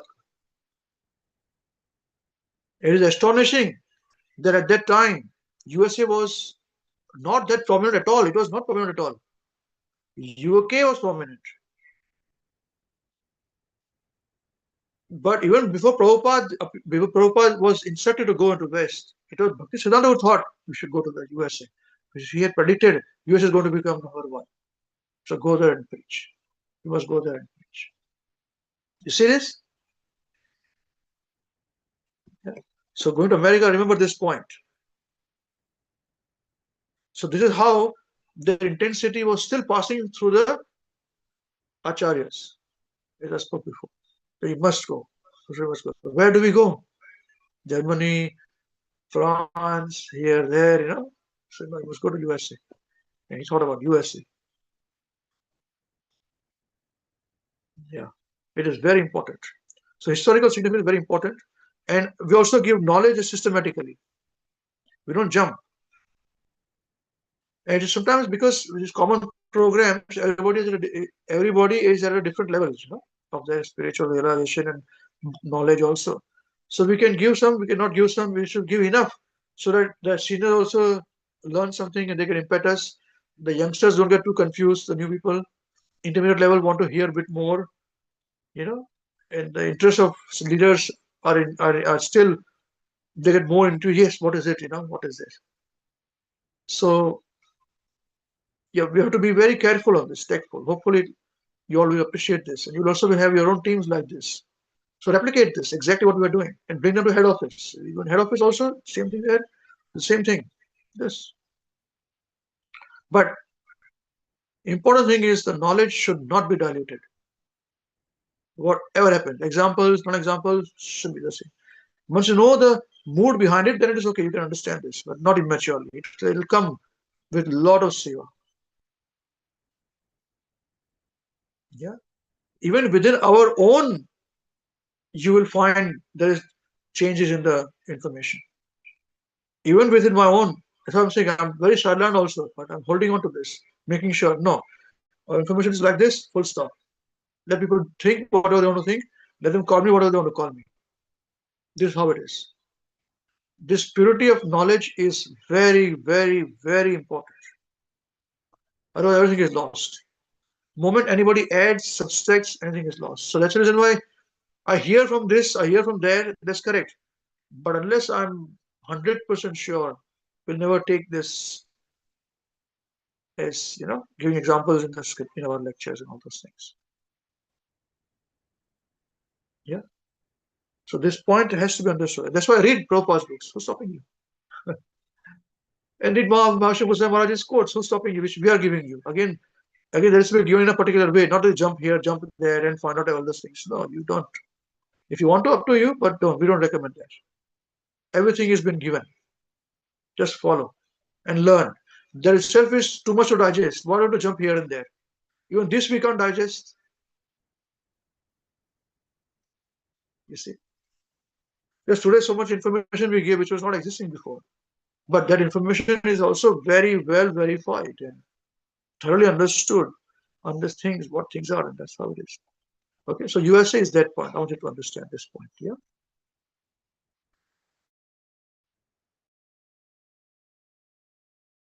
Importance of the kindling of going preaching to the West came from there. Okay, Hare Krishna. Who would like to go next now? Hare Krishna, dear devotees. Thank you, His Grace Amrish Prabhuji, Her Grace Panpagya Mataji, and His Grace Krishna Samarpan Krishna Prabhu for actually showing this very nice video of Srila Prabhupada's memories. And thank you all the devotees for your nice realization on this actually memories of the Srila Prabhupada. And also thank you, Mool Prakriti Mataji, who shared this memories, very nicely actually. I actually watched this video 3 times, try to actually understand, because sometimes it's a bit hard for me to pick up the accent. So I was actually listening, and actually when you heard, actually you feel like you are there in that actually memories, right there, what is happening. So this one actually realization that is from the Puri Maharaj, actually I think it has been shared into 3 different actually, realizations, where when Srila Prabhupada first time actually came back from the America, after starting this movement. So Srila Prabhupada also brought back, actually the recordings of the actually the Sankirtan and all that. And at that time, in that gathering, Puri Maharaj was also there. And as devotees also shared this realization before, and he offered, Mahaprasad to Puri Maharaj, and it was actually given through one of the Western devotee, who did not follow the proper etiquette of how to offer to the actually the Vaishnavas, and I think it touched his mouth, and then he actually offered. And at that time, I think Puri Maharaj didn't actually accept that because he was from very higher class Brahmanas at that time. So I heard that, actually, and Srila Prabhupada, I think he didn't, I think, made any comment at that time. But after some time, actually, when his god brother, the Puri Maharaj, I think when he started his own preaching actually program, he also had a temple at that time, which was actually built by one of the kings that Mataji mentioned. And there is a lot of actually, Lakshmi needed to actually progress that preaching. So he wrote a actually letter to Srila Prabhupada, requesting that, you're doing such a nice preaching work. And he has also started, actually this preaching to please his actually Guru Maharaj. And he asked Srila Prabhupada that if he can kindly donate some Lakshmi, so he can actually, it will helpful for his preaching program. So Srila Prabhupada wrote back, and he actually, he was very happy to hear that he's also started the preaching, so that is his Guru Maharaj instructions, he congratulated him. And he said he's very happy to donate, but he actually mentioned that all that actually money that is actually came, that he's going to donate came from the Western devotees who are the militias, so they're not very high class Brahmanas. So it is contaminated, and I'm pretty sure that you are not actually going to accept that. So that was his response. So I was actually thinking on this point, So I was thinking I didn't really actually understand, So Srila Prabhupada definitely actually, highlighted that point. And later, actually, is initially we think that maybe Srila Prabhupada took it as heart, but that wasn't the case. So Srila Prabhupada later, when actually before he left this material world, then Puri Maharaj was there. And Srila Prabhupada actually requested Puri Maharaj that actually, he said that he want to go on a parikrama, to the Vrindavan parikrama. And he requested, can you give me a gift? And Puri Maharaj said, yes, yes, actually, I would love to actually, his response. And he said that, could you please sing, this kirtan, Jaya Radhe, Jaya Krishna, Jaya Vrindavan, because I can't go, physically, at the time. So I can go on a parikrama. And he actually, at the time, Mataji mentioned that actually when Srila Bhakti Siddhanta Saraswati Thakur, actually, when he actually left his body, at that time, I think Puri Maharaj also wanted to sing a kirtan for him. But I think most of the devotees wanted him to. However, he didn't get the opportunity because one of his most senior disciples, I think it's Sri Maharaj, I didn't get that name properly, was actually given the opportunity to sing the kirtan. So Srila Prabhupada remembered this, and he actually asked, Puri Maharaj, now you can sing for me, And after he sang, and actually Srila Prabhupada, went on that parikrama. And after that, Srila Prabhupada said that now I want to give you a gift. And actually, and then he ordered, one of his disciples in his ear, and actually the Mahaprasad was brought again, and Srila Prabhupada actually asked him to give it to the Puri Maharaj. And actually, Srila Prabhupada deliberately actually put his hand, actually he touched the Mahaprasad and he requested Puri Maharaj, please take it, actually I have touched it, I'm giving it to you, please accept this. And so that was very emotional actually, when I heard. And when Puri Maharaj actually honored that prasad, I think he Mataji said that actually there was actually big revelation. He has very, very deep realizations after that. That was mercy given by Srila Prabhupada. And actually when later actually when Puri Maharaj actually was leaving his body, Mataji was there. I think he was he was given the oxygen and all that, and still he wanted to convey that actually realization. He wanted everyone to know, So he was actually, told that Mataji that your Guru Maharaj was very, very nice, very good. He gave me this mercy. And he taught me this one thing, that no matter actually from which class you are, not even if you are actually Brahmana or non-Brahmana or from the Western countries, that everyone is eligible, all the living entities are eligible to receive the mercy of Krishna. They can actually have the right to become a Krishna conscious. So that message, was very profound. Actually, Srila Prabhupada, didn't actually took that when he actually rejected that prasad, he didn't took it to his heart, but actually the way he actually responded, later, he actually gave his mercy, and he still actually taught that lesson.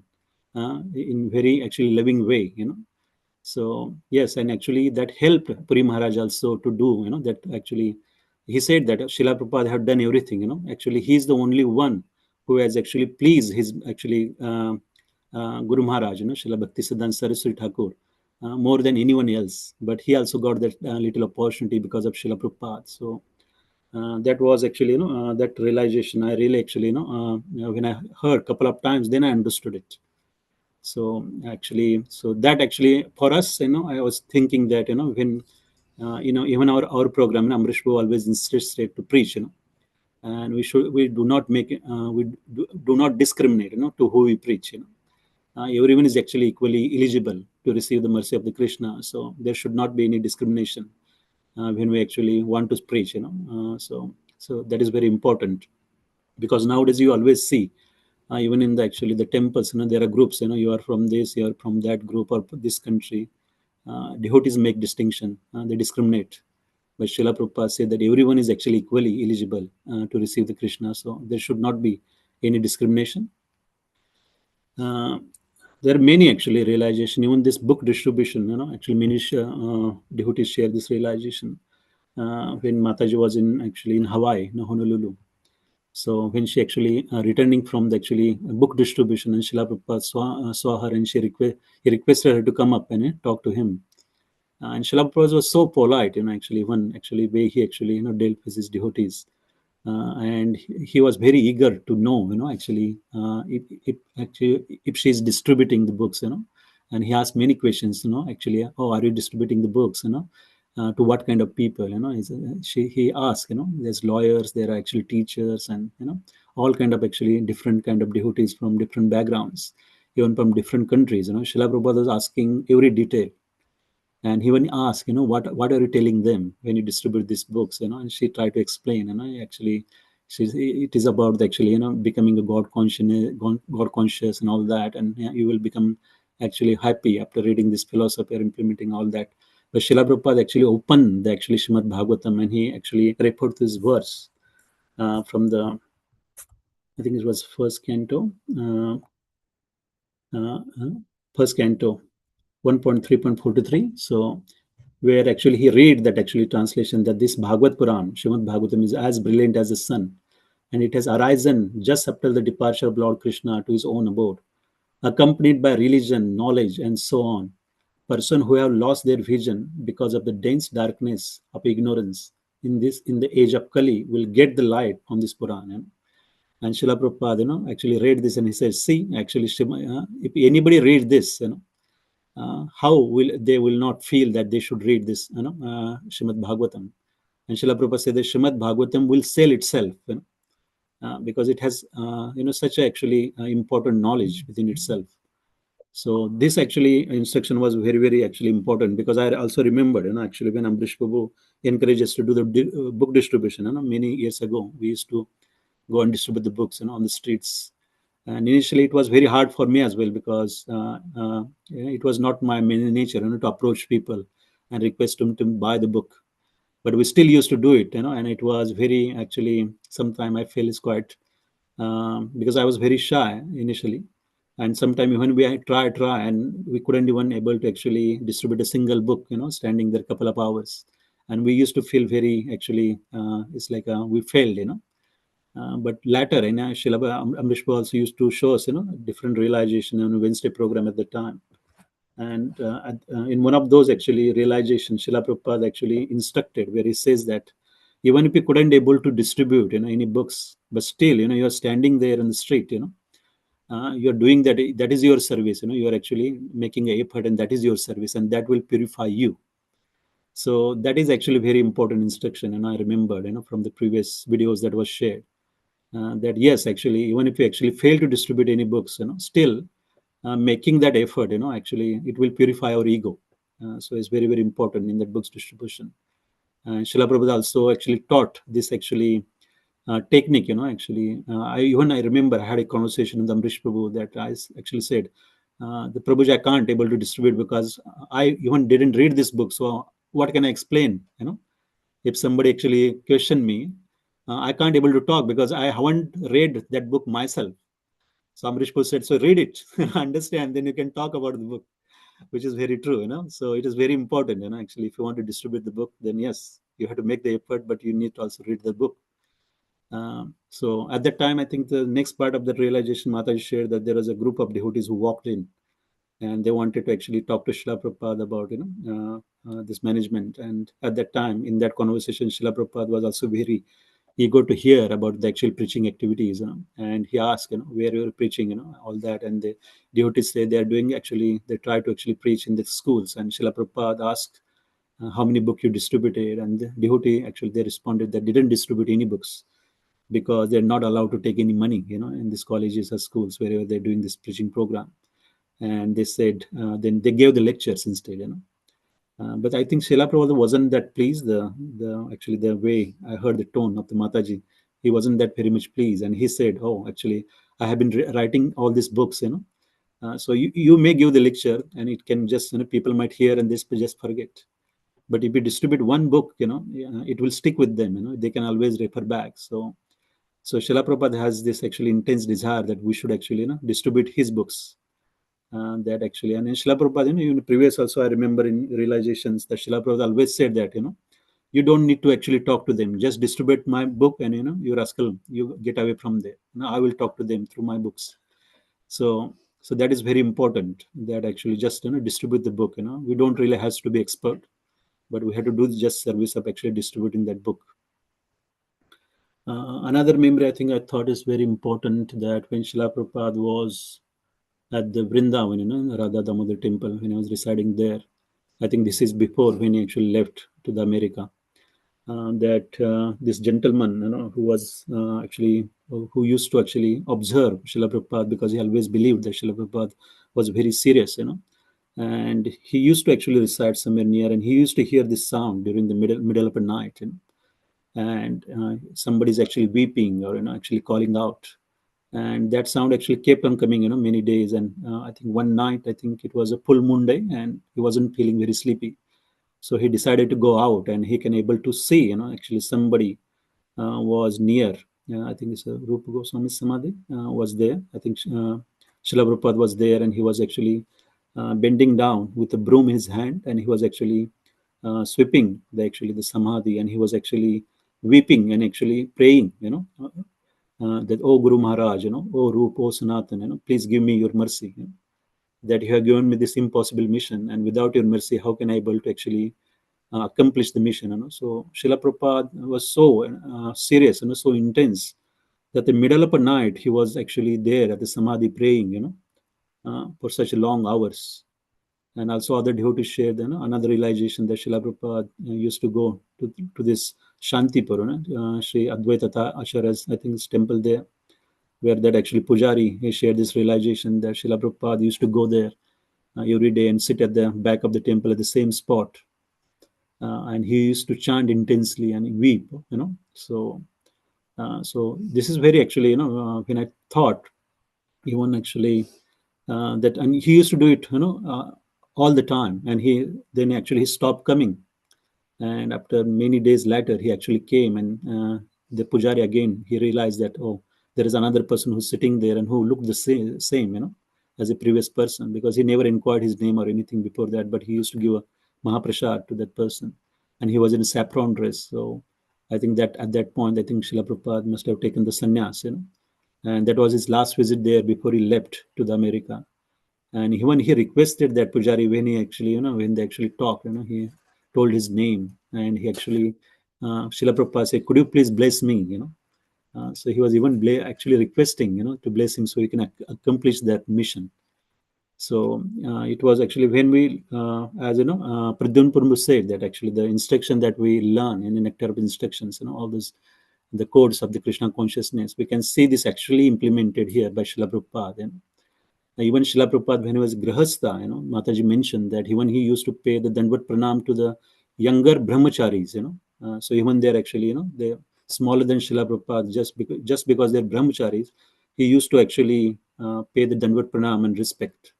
And we seen this instruction, one should honor the Vaishnavas, that we learn in Nectar of Instruction from the within the mind, and one should pay the Dandvat Pranam to one who's initiated and all that. So all these instruction we can see is implemented by Srila Prabhupada himself. And Mataji even mentioned that he actually, Srila Prabhupada waited 11 years, out of humility to even take initiation from Bhaktisiddhanta Saraswati Thakur. So all these actually, realizations, actually show the actually these actually transcendental qualities of the Srila Prabhupada. And more you think, we realize that actually that Srila Prabhupada is he was a special soul, he was pure devotee of the Lord, and the struggle that he went through, all these actually realizations that other devotees shared. He used to go to the Delhi, he used to take a train, he used to carry all his manuscript with him, and he was standing outside that actually that wealthy person's house, standing there in the sun, for such a long time. And when his another gentleman requested, he thought, how can someone stand in such a bright and hot sun, just waiting? So he even felt bad, and that's why he said, Srila Prabhupada, can I give you the donation? And Srila Prabhupada asked, how much?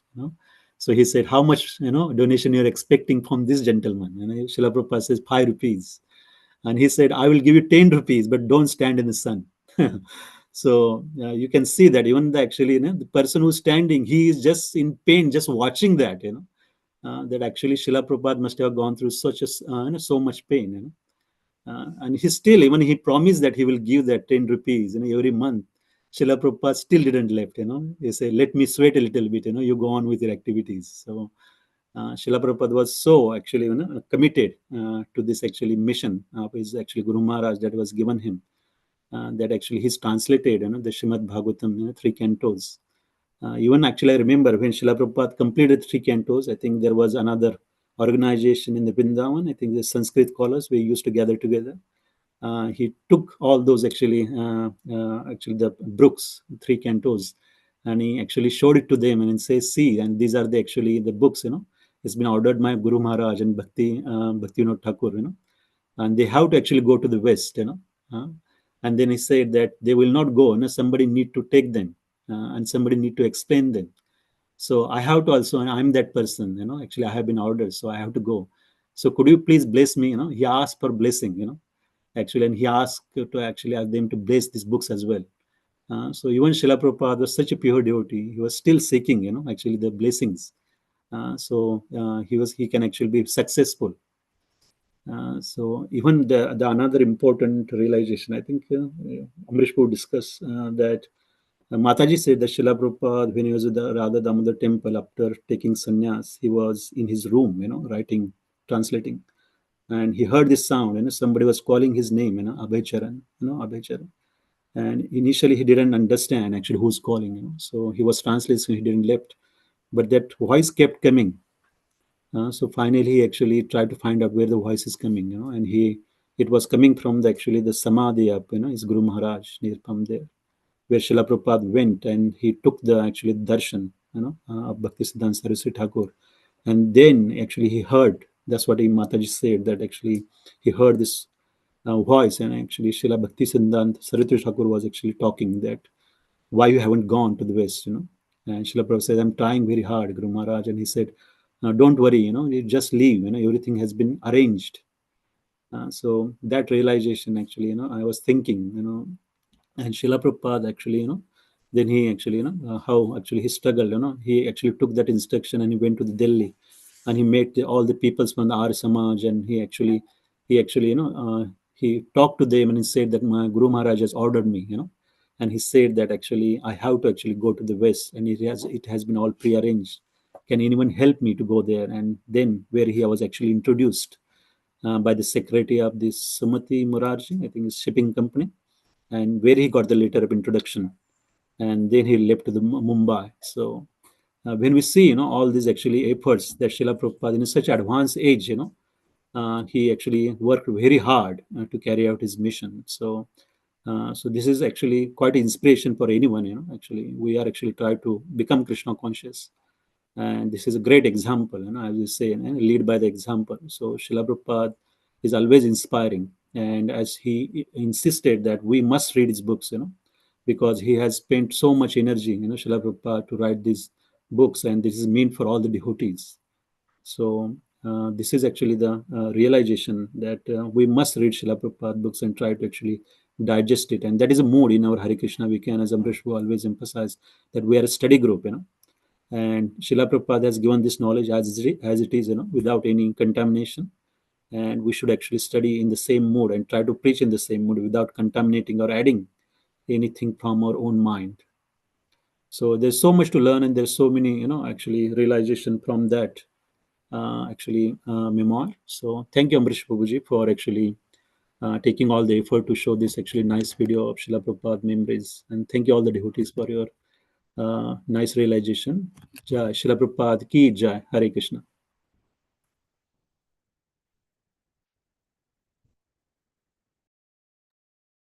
Hare Krishna. Thank you, Prabhuji. So, some points which I remembered this now.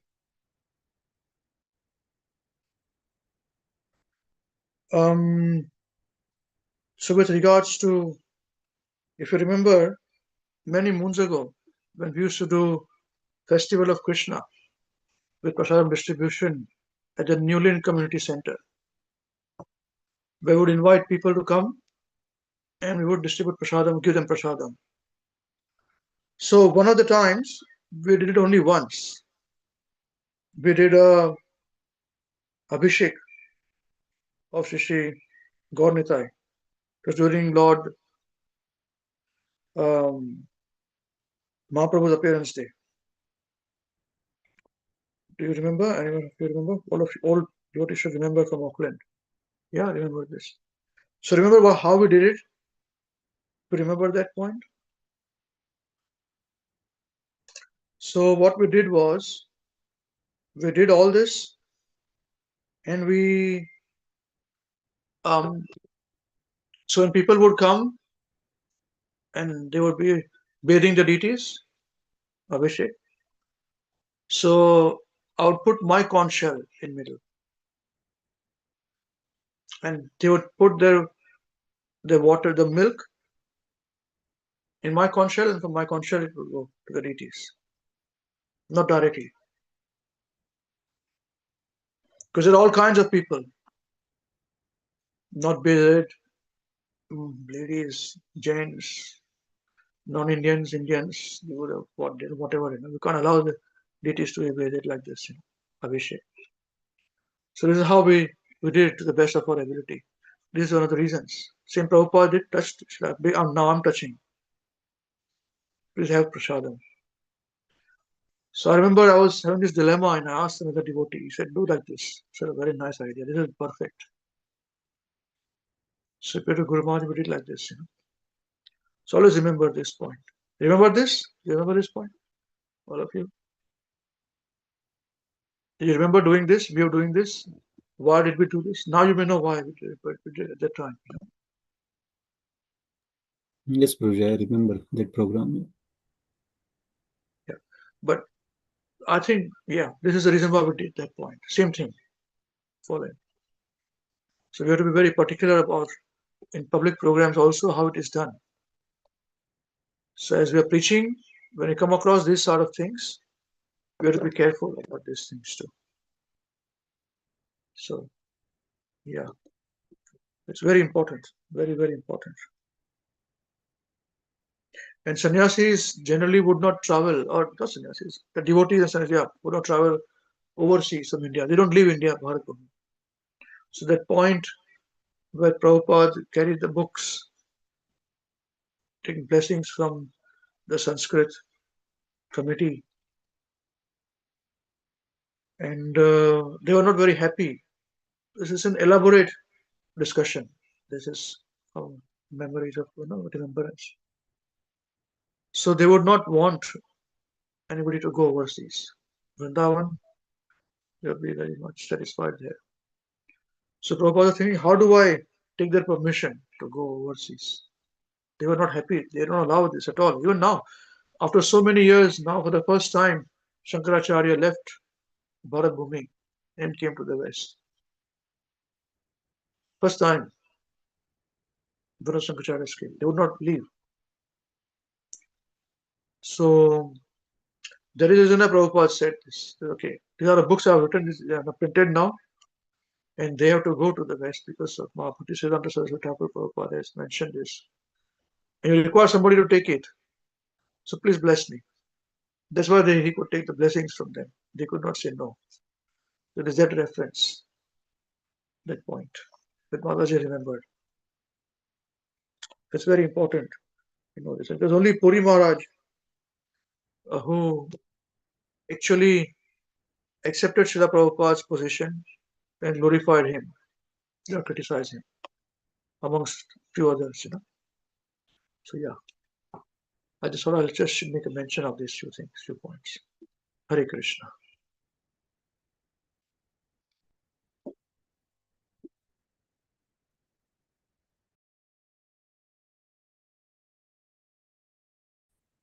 Different way of it.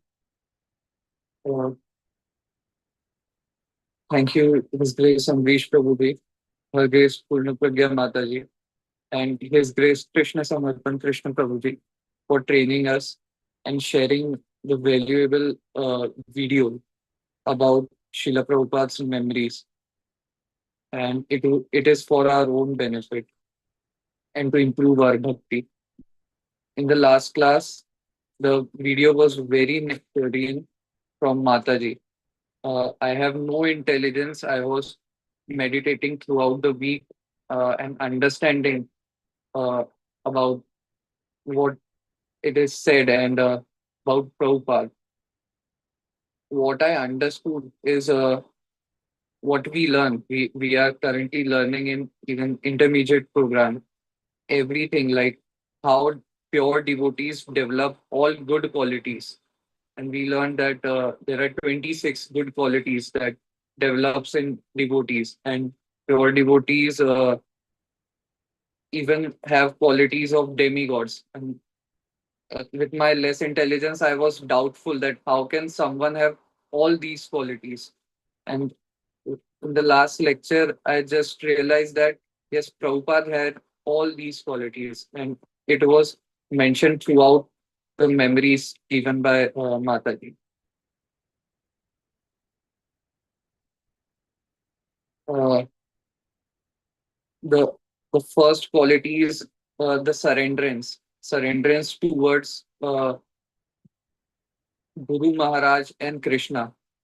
The level of surrenderance Srila Prabhupada were having towards his Guru Maharaj was something which is not even seen in Prabhupada's God brothers.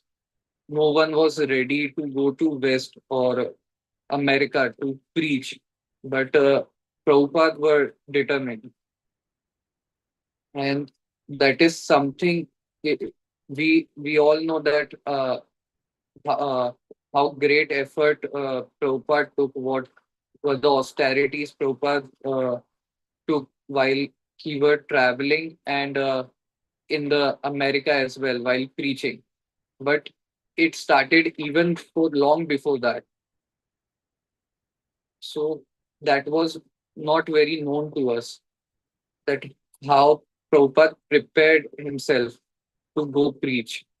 That is something I just realized that it is not a very easy thing to do. It is not a very one day thing to do.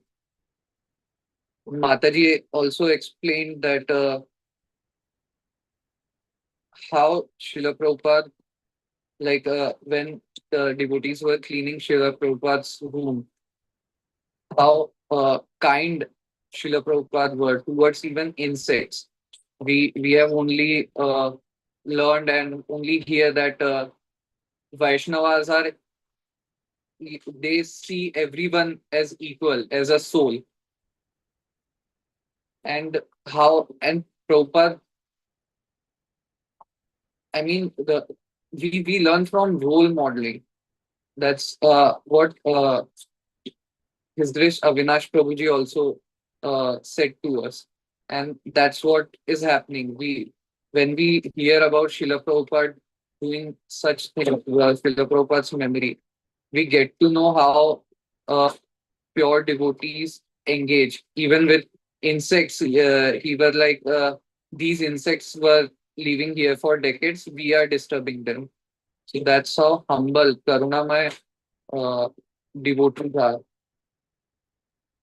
The point, even when Mataji were with Prabhupada, uh, and Prabhupada were asking about book distribution, how book distribution has gone. That is also something that Prabhupada were not interested in mundane talks or anything not about Krishna. He used to dovetail everything to Krishna, and how book distribution, how important is book distribution. Distribution, as we know, is part of preaching. And the effort Prabhupada were taking to even know how book distribution went, what were the questions asked.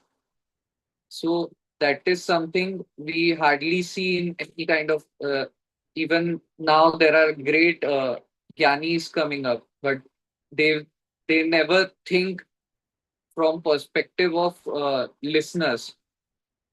Prabhupada used to make things so easy for less intelligent people like me. Like in the books, it is very easy to understand.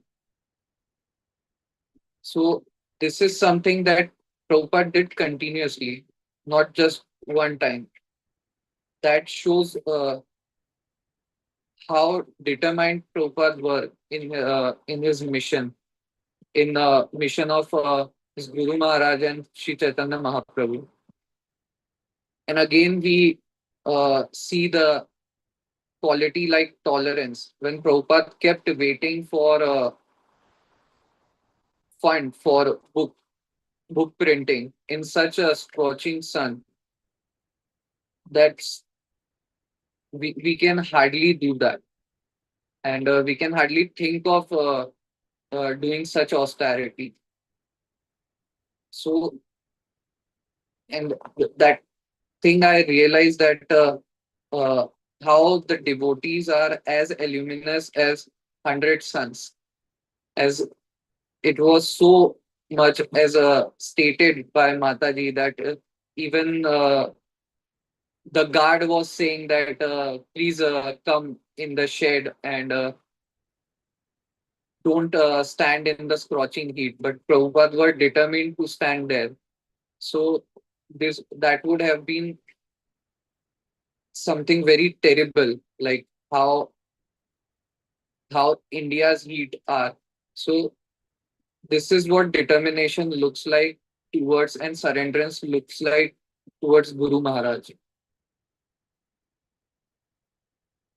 Also, Srila Prabhupada being only disciple to accept Srila Bhakti Siddhanta Saraswati Prabhupada's and Chaitanya Mahaprabhu's mission, he was told by his god brothers and the Sanskrit Gyanis, and all glories to them, that one gets contaminated if they leave the holy land, that is Bharatvarsha.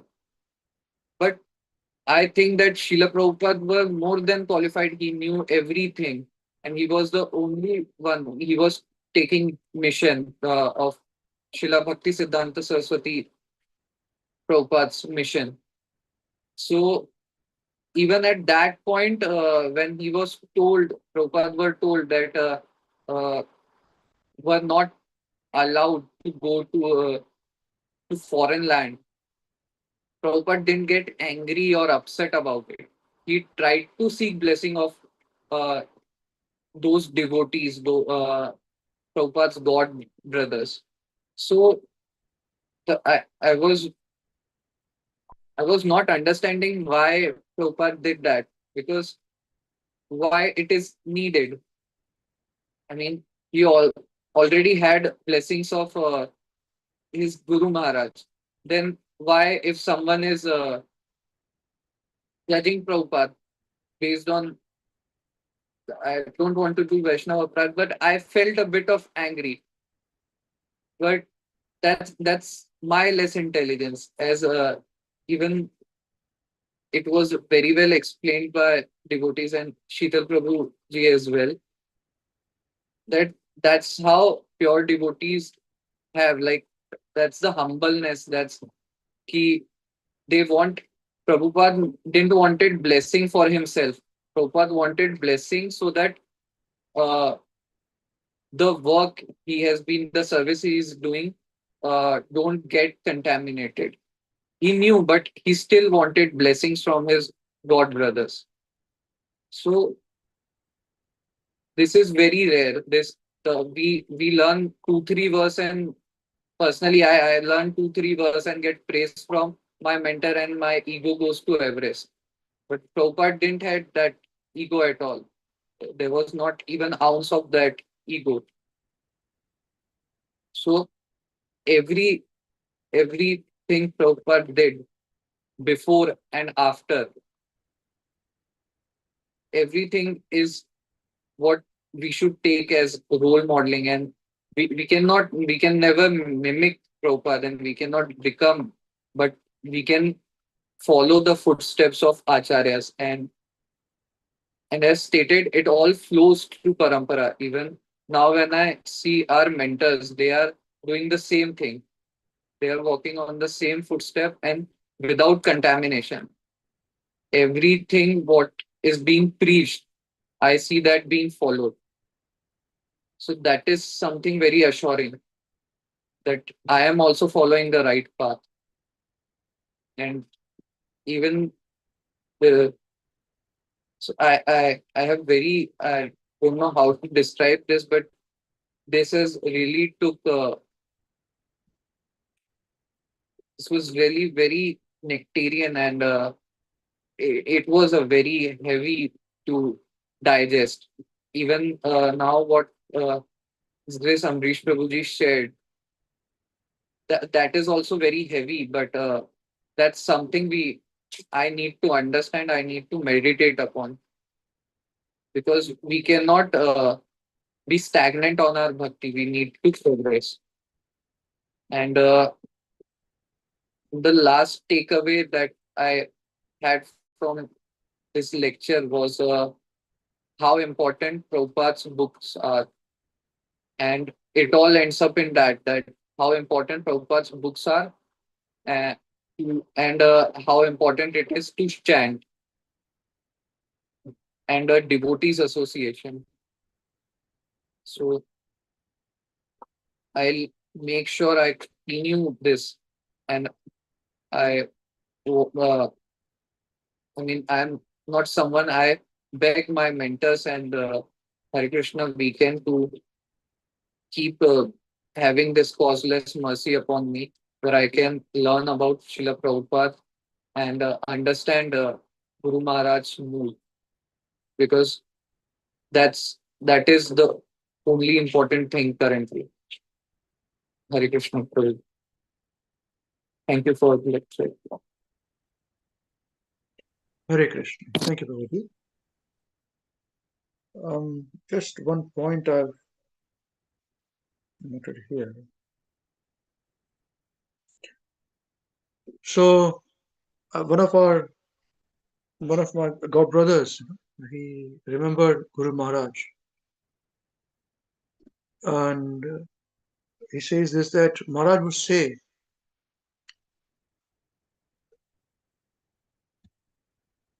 that they need not be officially initiated by Maharaj, devotees. Maharaj would often say, I had not known this. Okay, it just came to me that for those who are writing, offerings for Maharaj, say Maharaj would often say that those who are not initiated by me but are sincerely following my instructions are more my disciples than those who are initiated by me but not following my instructions. I just thought I'll add to this.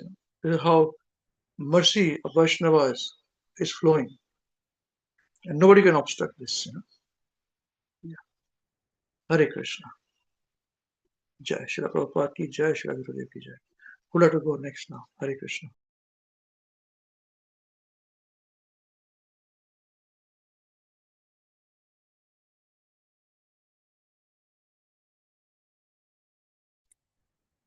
Hare Krishna. Oh, sorry. You can go, Mataji. You can go.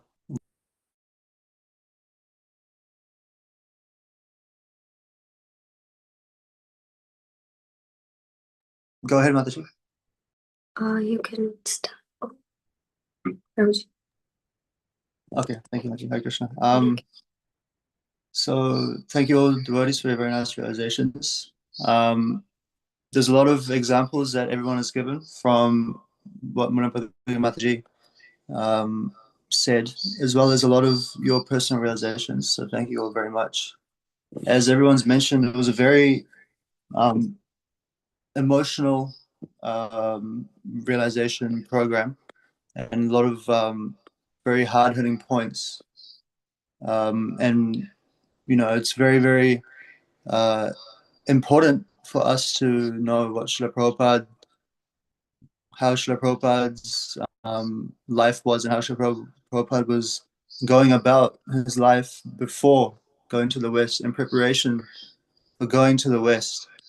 And so there were a couple of points that I wanted to, that I was meditating on over the weekend that I wanted to mention, but which has also been mentioned by a lot of the devotees, as well as in the discussions and points today. But one thing that I wanted to say was how, you know, in the past time that we spoke about Srila Bhaktisiddhanta Saraswati Thakur appearing in the dream of Srila Prabhupada and saying everything has been arranged and they're all waiting for you. All you have to do is go. So I was just meditating on it. It's beyond my capacity to understand, but the entire parampara, I mean, the entire from Srila Prabhupada's Guru Maharaj, Bhaktivinoda Thakur, now to Murli Lord Chaitanya Mahaprabhu's mission. There's so much mercy that's flowing down, and that you know, everyone that's here, everyone that's following the Brahma Madhva Gaudiya Vaishnava Sampradaya, who's not originally from India or Bengal, you know, but everyone who has been influenced by Srila Prabhupada's movement has so much mercy that's being bestowed upon us from these, you know, acharyas and these authorities, and directly from Lord Krishna himself. You know, I was just thinking that there's so much that's gone, so much work that's happened and that's happening for us and for me to receive this mercy and to receive this, you know, this philosophy, this Krishna consciousness. And, you know, Srila Prabhupada, as we know, is a specially empowered soul. And the sacrifices, you know, as everyone has said, the difficulties, you know, it's very, we came to understand through the work of Mataji, and also the sharing of the realizations by Srila Prabhupada's God brothers as well. That there was so much that, you know, Srila Prabhupada did, that Srila Prabhupada's Guru Maharaj did, in, you know, creating and fostering this ability to go to the West. I think my father also mentioned, so I don't really want to get into the details there as well, but, you know, they had to break out of the mold as well. And even Srila Prabhupada, in teaching us, I think the Ganshi Mataji also said, like, Srila Prabhupada was chanting 64 rounds, but, you know, lowered the standard for us to 16. Similarly, in other ways as well, Srila Prabhupada would adapt the standards according to time, place, and circumstance. But that's not something that, you know, anyone and everyone can do. There's a lot of mercy, there's a lot of understanding, and this direct connection with the Sampradaya and with the Lord for these things to happen. And Srila Prabhupada truly has given us, you know, the platform, and given others and generations a platform to be in line with the Sampradaya. So that was one realization that I had, was just how much mercy and how much has happened in order for us to be receiving this. You know, sitting here 50 years later, having not met Srila Prabhupada, but still, you know, still very much trying to engage ourselves in devotional service. Also, one point was that before Srila Prabhupada went to the West, it's very easy for us to think that Srila Prabhupada went to the West, was given mercy, and had, because Srila Prabhupada is such a pure devotee, that everything happened, everything fell into place. But the difficulties and the challenges that was faced by Srila Prabhupada in India, it's not that Srila Prabhupada waited, didn't do any preaching in India, and then went to the West. There was a lot of preaching that Srila Prabhupada was cultivating in India as well. We heard about Jhansi, the League of Devotees as well.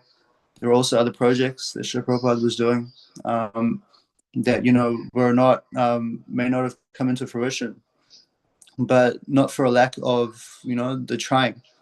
And so it's beyond it's beyond our capacity to understand how much Srila Prabhupada was, and how much preaching Srila Prabhupada was doing, how much time Srila Prabhupada would spend writing his books, dictating, doing all the work that will go on for generations to come. It's that was really something that I was trying to meditate on.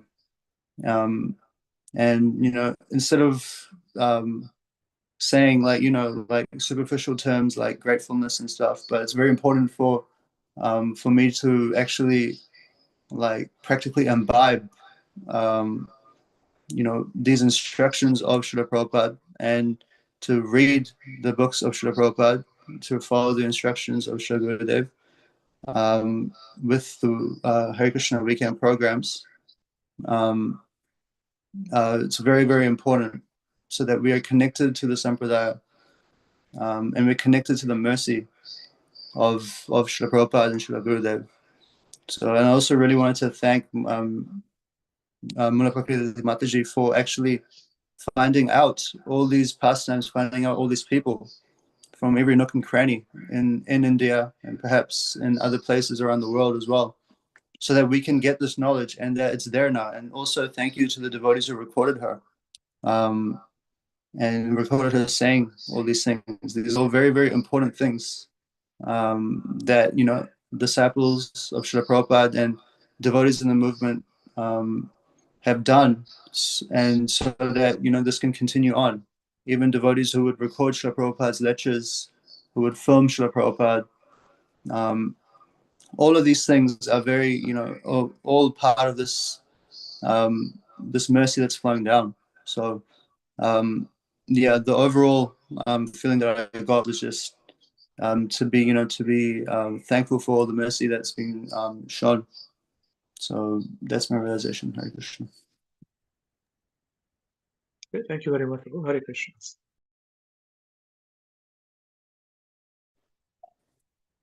Hare Krishna, dear devotees. Thank you very much for your nice realizations. And as shared by everyone, the memories of Srila Prabhupada are just, this one in particular is very intense, very deep, and very nectarian. And just a glimpse into our real Srila Prabhupada, our Srila Prabhupada. That's how we all say, right? And I had a sense of immense, not only gratitude, a sense of pride, in the sense that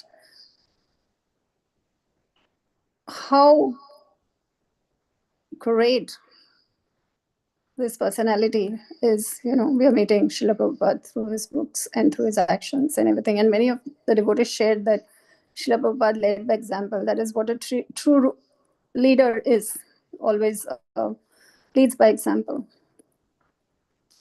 And then all these qualities that are shared, and characteristics which we have learned: enthusiasm, dedication, utsayat, nishayat, dhairya.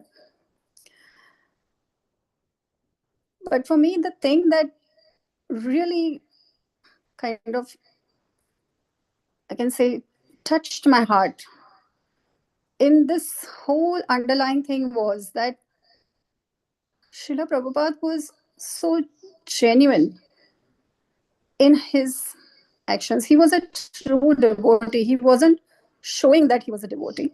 There was no show business. There was no duality, that this is a life in front of 10 other people, this is a life in front of another 10 people.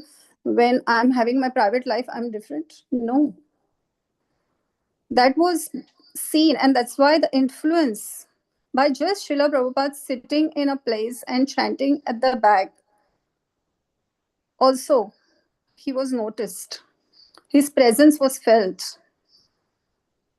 So that is the beauty of the presence of the pure devotee. And the person took that association, the benefit of the presence. So for me, I think like it's very important for us to know the existence, the presence of the pure devotee, take that benefit and association. And then he went on and narrated, that who are the disciples of Srila Prabhupada. He went to the kitchen and he asked and all those things. So to me, what really stood out and always stands out about Srila Prabhupada is the genuinity. And there was, so in his life, it was not like he had to, there was no life which was apart from Krishna consciousness. That's how I can say. There was no spiritual life, material life, this life, that life. There was only one life. And it wasn't because you had to do it, not niyamagraha.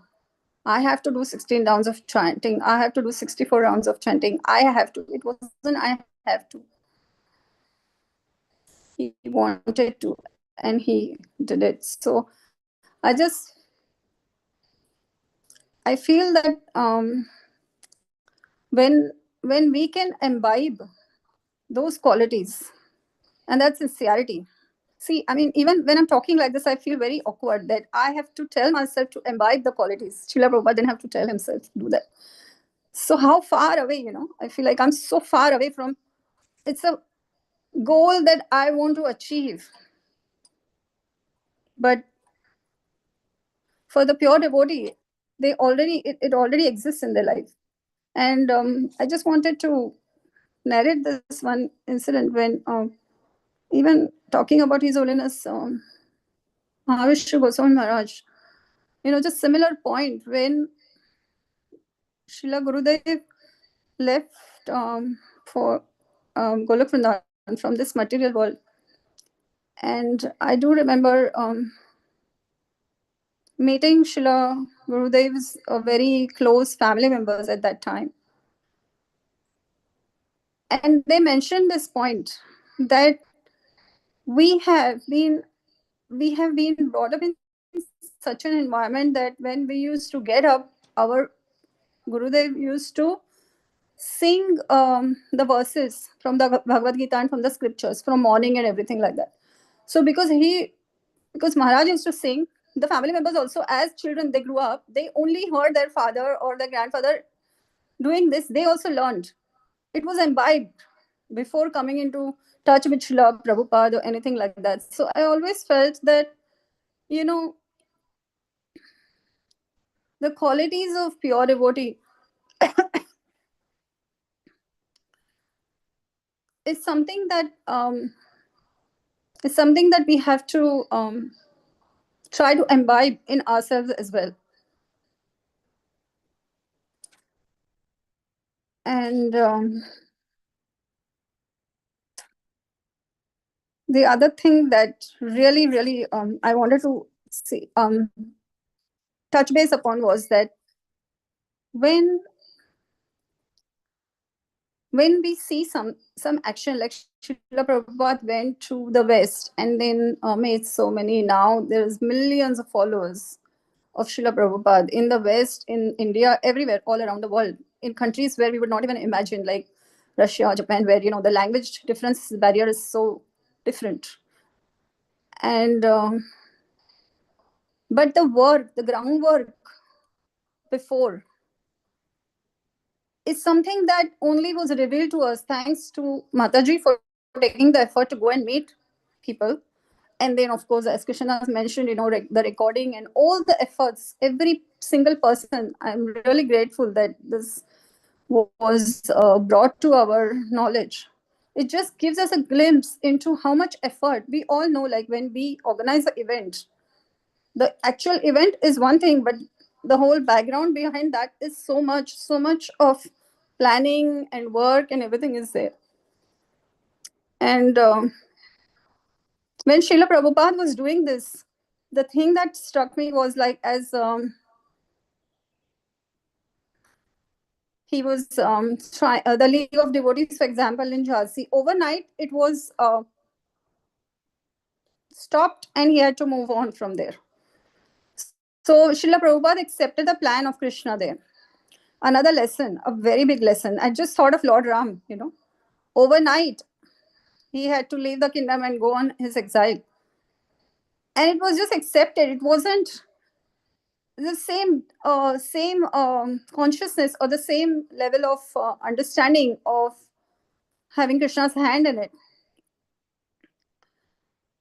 was there with Srila Prabhupada. Even on this note also, I remember His Holiness Mahavishnu Goswami Maharaj used to say like that, when all the temple in Rajkot was done and everything like that, Maharaj was so how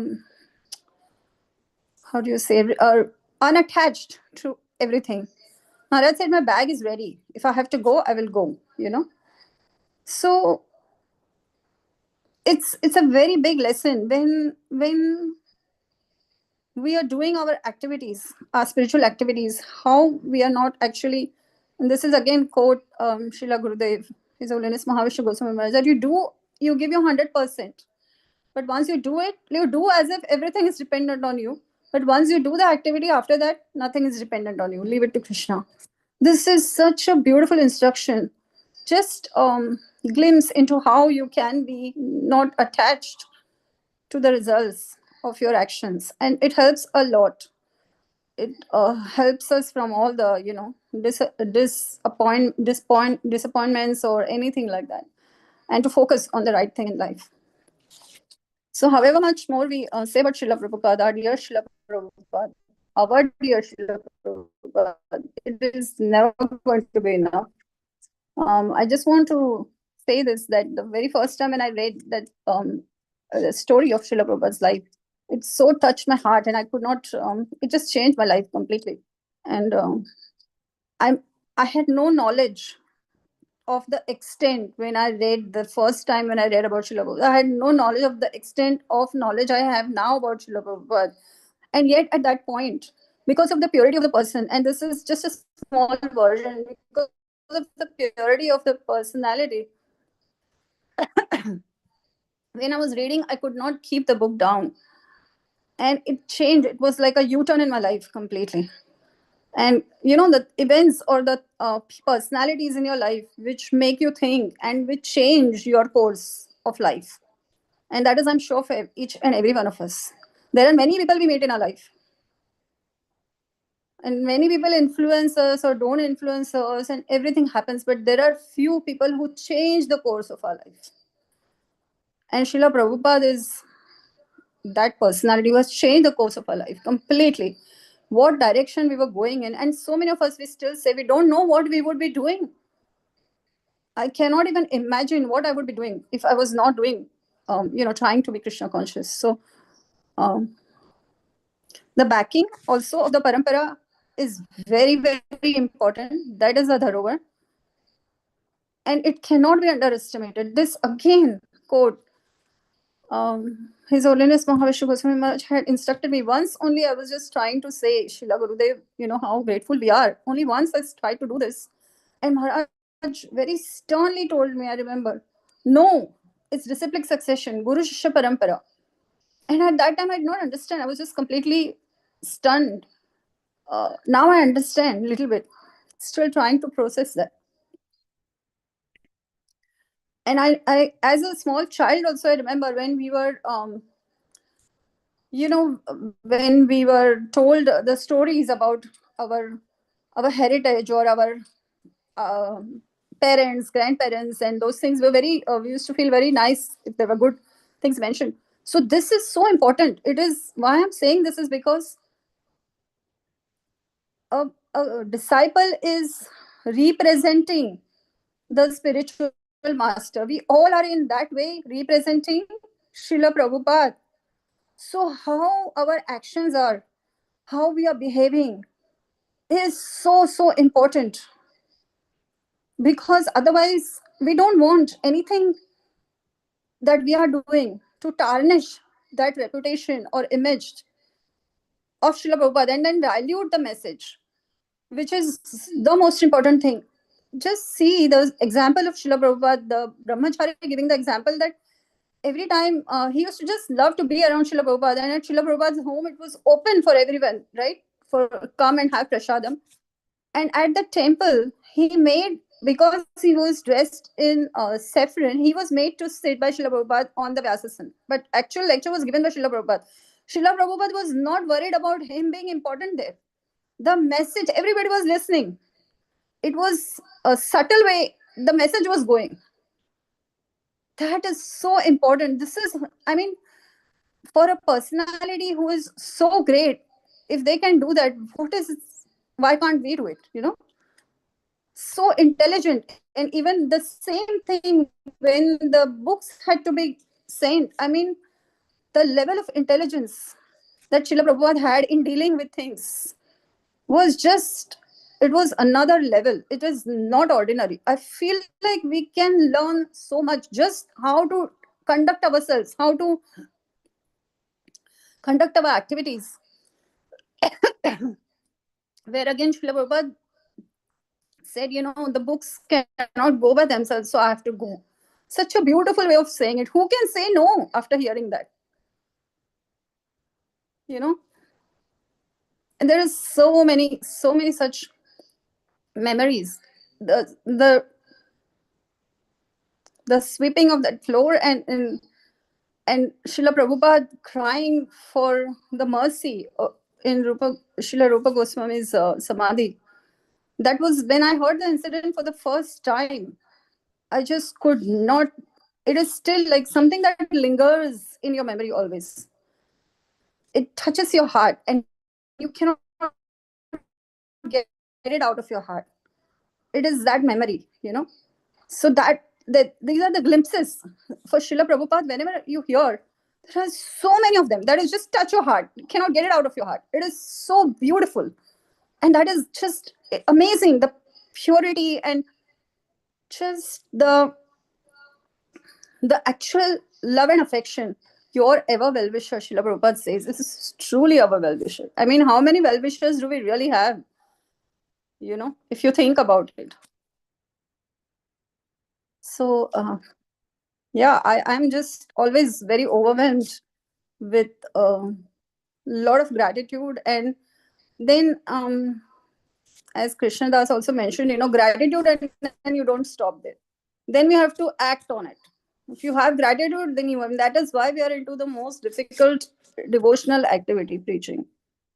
Believe me, I mean, my Prabhuji, I have seen him doing this for almost 23, 24 years now. And you take a lot of, there is a lot of things that go in behind the background. And what the problem is that what appears, there is very few incidences where you can actually understand the depth of the activity, the depth of why certain things are done. And we should have that depth. If we are still going to be on surface level, what will happen is we will not be able to understand, this, again, quote, Srila Gurudev, His Holiness Mahavishnu Goswami Maharaj, that when we have, say, for example, I think it was, if we have enviousness, then what happens? Then we are not actually taking the association in the right way. And we are losing out ourselves, So this is just the small and the big lessons of life. And I can just only say this much, that whatever other prayer, whether you want to go back to Godhead, whether you want to serve Lord Sri Krishna in all your lives, you want to all these things. But one thing is there for us, that we don't want to lose this connection with Srila Prabhupada and Srila Gurudev. I always pray that connection, this is somehow or the other has happened. And that is that treasure, that you don't want to let go. Like everybody has treasure locked somewhere. This is that treasure we have locked in our hearts. And that treasure is so important. It should be cared for so much, nurtured for, and prayed for. We can pray to Lord Krishna that please, whatever happens, let us not ever disconnect ourselves. That is the biggest misfortune. I tell you, as I have always, I speak to my son. You are all young devotees. I've mentioned this before also. No matter what happens and no matter what life throws at you, please, my humble request, do not leave Srila Prabhupada's Bhakti. This is what Srila Gurudev also said. Do not do that. It is the biggest thing you can give your own life, your own children. And it will save you and save all of us. Thank you very much. Hare Krishna.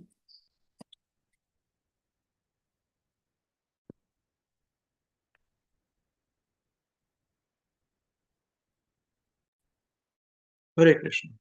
Thank you. So we remember now Srila Prabhupada Goswami Samadhi is quite different. There are marble. It should be like this also. It's very opulent now. But earlier it was not like this. Srila Prabhupada Goswami Samadhi was the very traditional. It was how it was there in the Vrindavan Braj Bhav, And of course there was a nice Samadhi there. But yeah, I remember this. Hare Krishna. Who'd like to go next now? Please feel free.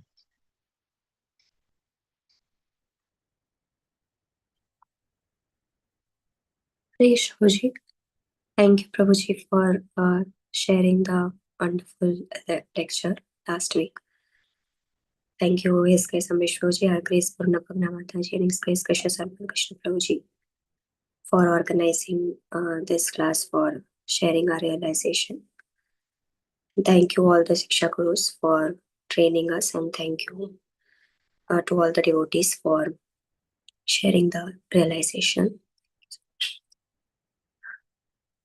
Prabhuji, for me, the last week, whenever I used to get the time, I watched the lecture again, and I have learned many things. The where I went for it was regarding the leadership program, where we used to there I resonate each and everything, whatever points have been shared by Mataji on last week. It was everything with Srila Prabhupada, and I carry wherever I go, I carry Srila Prabhupada's photo with me. So I have also this time it was something like there was a thing which was, I was very much fearful with so many things over there. There I realized whatever has been there the last week, the lecture, I was resonating for each and every point over there.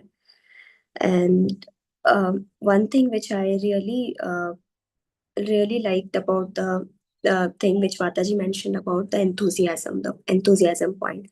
And we also learned it in our Nectar of Instruction by Sanjay Prabhuji, that we should not be idle. We should be very enthusiastic in whatever things we do. And Srila Prabhupada is a perfect example. Srila Prabhupada mentioned about book distribution, that when people will read my books, they're associating with me, and how Mataji was explaining it very enthusiastically. She was telling that what all things she has done, and Srila Prabhupada was asking the question, okay, more and more. And I was like, this is how the enthusiasm, it's not about the things which was there in the professional life, it is more in spiritual life. Like whenever you are doing more service, you try to do it more because you like it. But if in professional life, it stops at some point. We try to do it, but then again, we like we don't want to do it much because it will stop at some point. We know it. But then Srila Prabhupada was asking it, okay, more and more. And he started taking Srimad Bhagavatam and started reciting one of the verse. And he was saying that Srimad Bhagavatam is only Srimad Bhagavatam's, let's see how Srimad Bhagavatam, how well Srimad Bhagavatam sells by itself.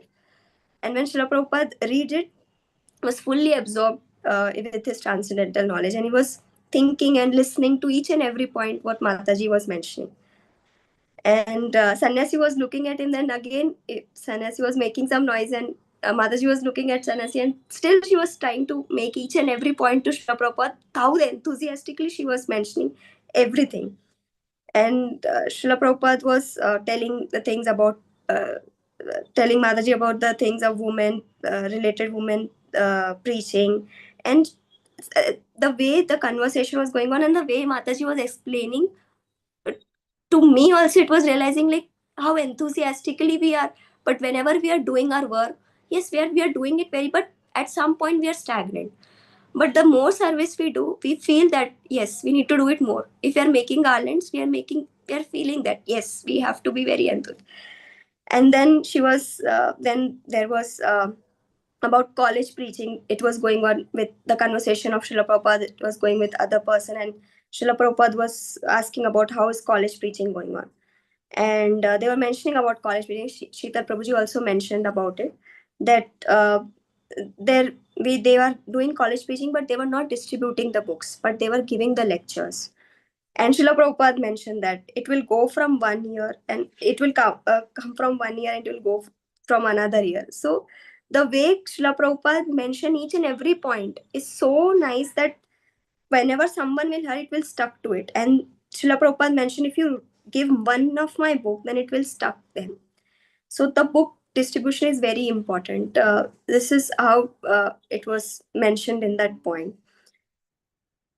Then there was there I can understand, like, if we give Krishna space in life, you will be satisfied. That is what Amrish Prabhu mentioned in the beginner class as well, that knowledge is the ultimate perfection of self-realization. So if we are distributing Srila Prabhupada's books, the knowledge will ultimately, because Srila Prabhupada had gave his heart and effort to print, translate and everything. So if it is distributed, it is all transcendental knowledge. And the way Mataji was explaining each and everything, it shows that the transcendental knowledge is not about it's not about the things which she was expressing it because she has realized it. So yes, and I have started reading Srila Prabhupada's book, so now I can realize that everything, each and every word, I don't read the whole page, like I don't, whatever time I get, but at least one word or one line I am reading it every day. So now I'm feeling like yes, Srila Prabhupada's books is not about it's not about it's not only about distribution but also about the realization of the each and every word. Then Srila Prabhupada also mentioned, like the Maharaji also mentioned about one of the point regarding the sweeping of of Guru Rupa Goswami, and it was like how Srila Prabhupada was sweeping and crying and saying that Guru Maharaj, Rupa Goswami, Sanatan Goswami, give me your mercy.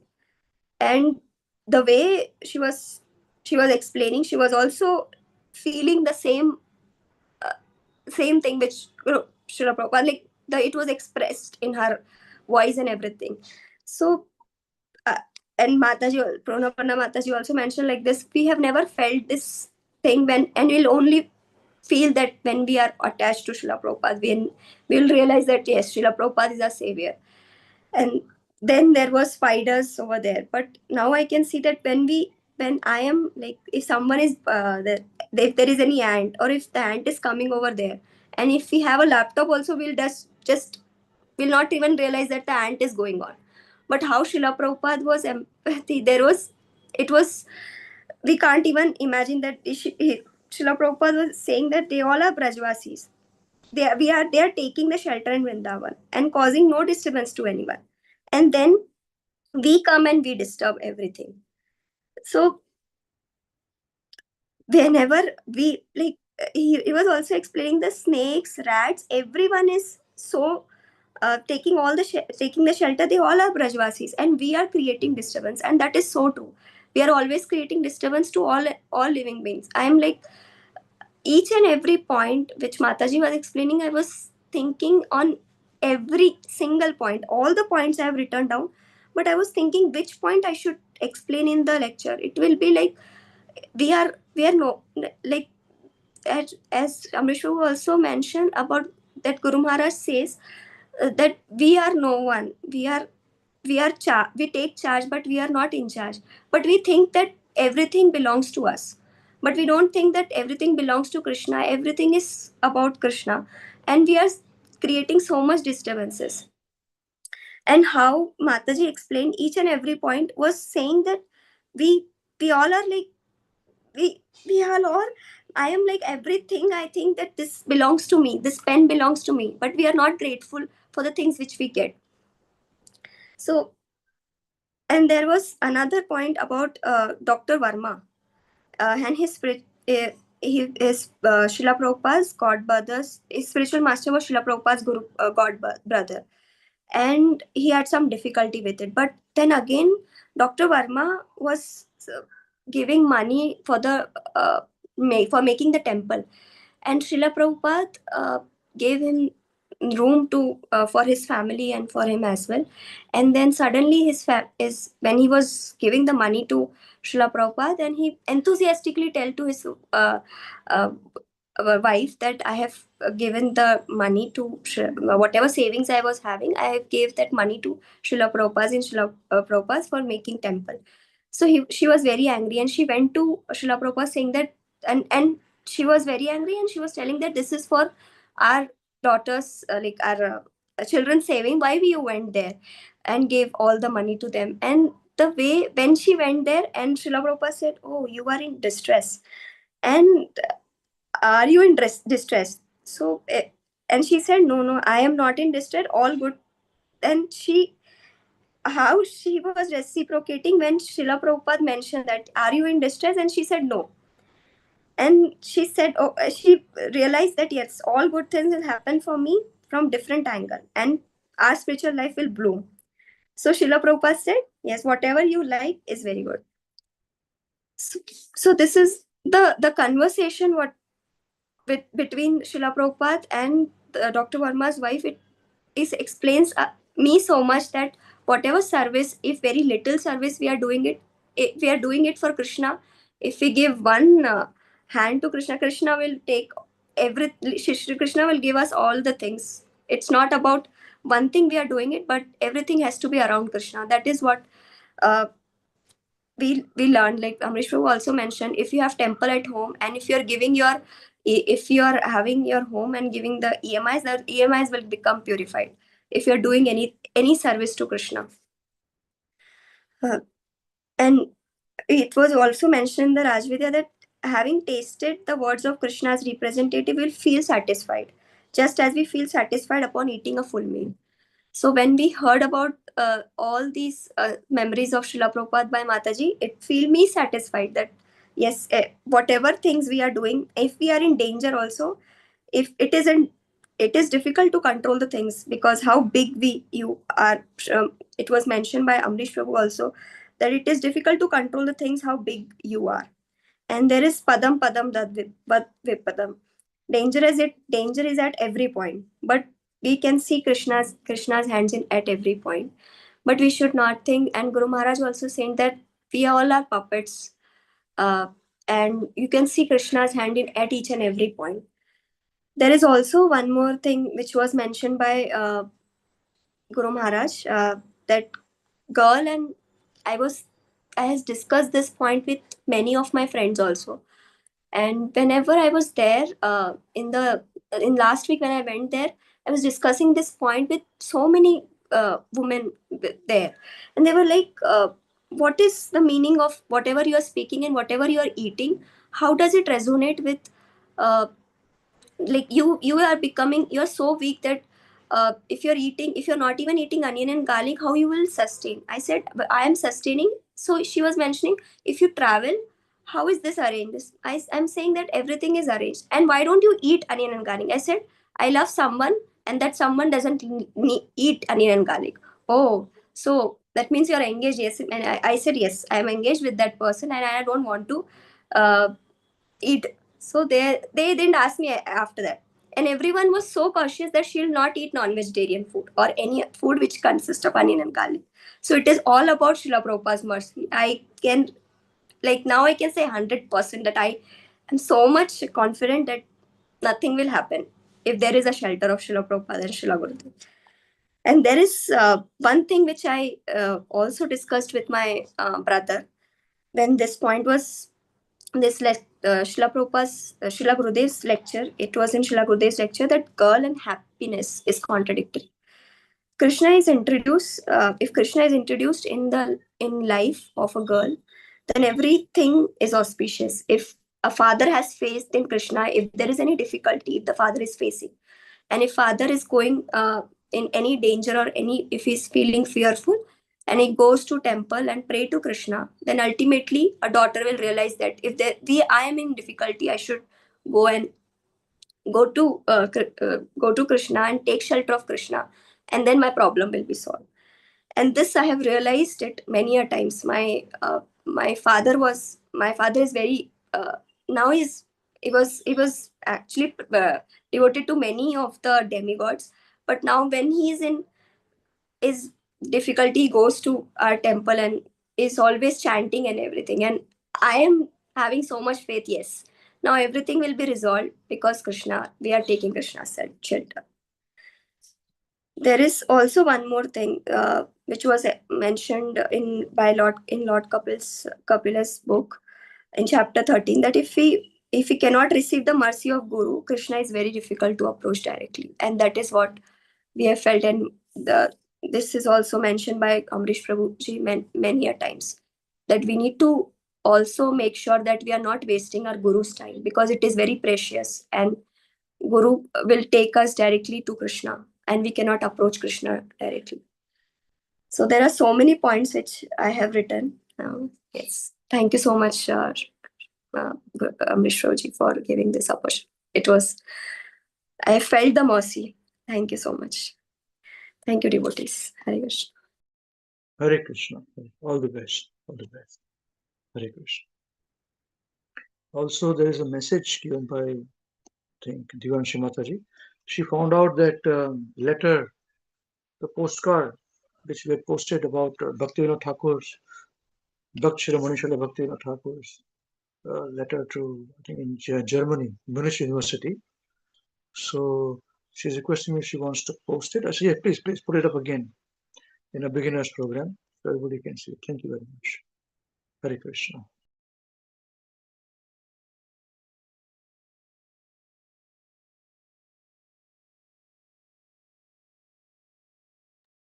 As we say, give Krishna a chance. He just needs one chance. Just one chance. That's enough. With hands up, Chaitanya Mahaprabhu shows, no? The hands up. That's the reason we raise our hands. Like this. It's the reason behind it. That I'm surrendered to you. I've got no other shelter. And Krishna very much likes if somebody surrenders. Very nice. All the best. You'll never go wrong with it,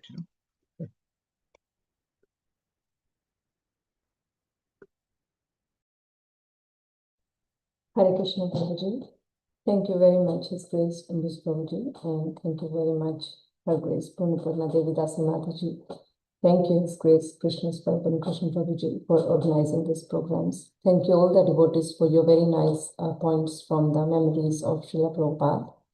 Thank you for showing us this such a nectarian video, Prabhuji. Thank you. We can't find such stuff by ourselves, so it's very much pleasure to listen Srila Prabhupada's memories through the devotees. We many of devotees have already spoken on these points. But yes, this was very one of the very good memory of Srila Prabhupada, which I have realized that when Mataji went to Hawaii for book distribution, and Mataji used to wear the sari and the tilak, and she used to go to the airport for the book distribution. And one day when Mataji's one of the friend disciple, Prabhupada's disciple, and Mataji's one of the named Upendra, and called Mataji that Srila Prabhupada wanted to talk to you. And then this devotee told Prabhupada that Prabhupada is coming here for preaching. Then Prabhupada started communicating with Mataji and asking about that, what are you, how are you distributing the books? What are you saying to people while distributing and preaching? And then how Mataji said that she's telling that people that how these books are full of knowledge and love for Krishna. And this has the transcendental knowledge. And then Srila Prabhupada got very excited and then started sharing from the Srimad Bhagavatam, from the canto, that this verse is as brilliant as sun, and the knowledge for those who are blind with the dense darkness of Kali Yuga. As these scriptures are to show them the light in this Kali Yuga. And Srila Prabhupada then explained that how he's fully absorbed writing these scriptures. And Srila Prabhupada was very much willing to know that how it is this knowledge, the scriptures he was writing, is received by the public, and how they think and feel about it. And that we know that Srila Prabhupada spent most of the time writing the scriptures, and it is not easy. I realize this thing that I had a communication with one of my friends after the graduation. She was doing her PhD, and she was telling me that how difficult it is to write the thesis to complete her PhD and get the doctorate, by her name. And then I realized that it was just about one thesis and one book someone has to write to complete that higher qualification. And Srila Prabhupada has given us so much, has written so many books, and we are just there to absorb the knowledge from Srila Prabhupada's books. We don't even have to think about outside these books. And so I realized that Srila Prabhupada is the real doctor for us, who has the best remedy through the books, through the scriptures, where we have treatment for everything, to live a livable life in this Kali Yuga. And how Srila Prabhupada had the vision from his guru, his great Srila Bhaktisiddhanta Prabhupada, to spread the Krishna consciousness across the world and making people's life so much livable. And then I realized that one of from Mataji's memories, that one of the devotee who came in contact in Srila Prabhupada, and I think it was from the Saini family, and he didn't want to even listen, and he was not willing at all to listen and become the devotee, because he thought it's like a hindrance in his path towards the material achievement. But then later, with the mercy of Srila Prabhupada, he was chanting, and his family was chanting and preaching, and he was feeling very much blessed after experiencing this Krishna consciousness.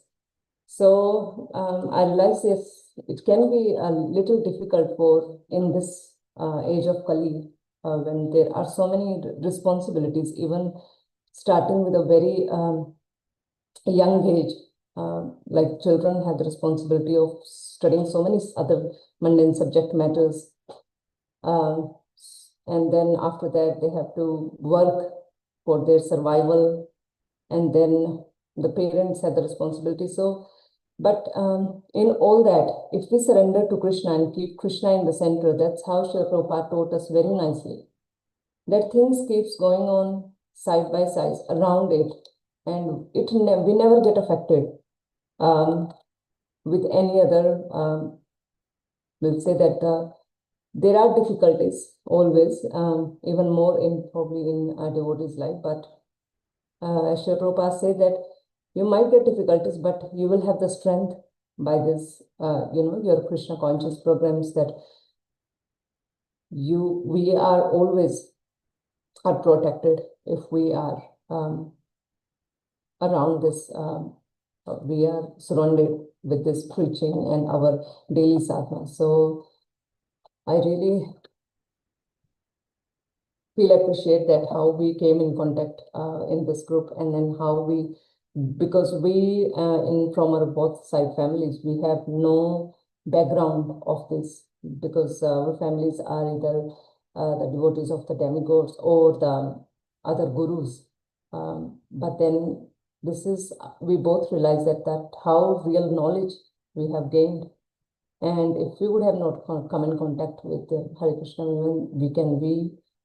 we will also be following their footsteps. So thank you, Srila Prabhupada, and thank you, Prabhuji, for showing us the guidance and showing us the right path. We are so grateful for that. Thank you, Mataji. Hare Krishna.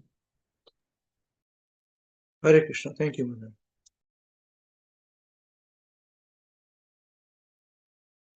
Hare Krishna, Prabhuji. Thank you, Prabhuji, for the classes.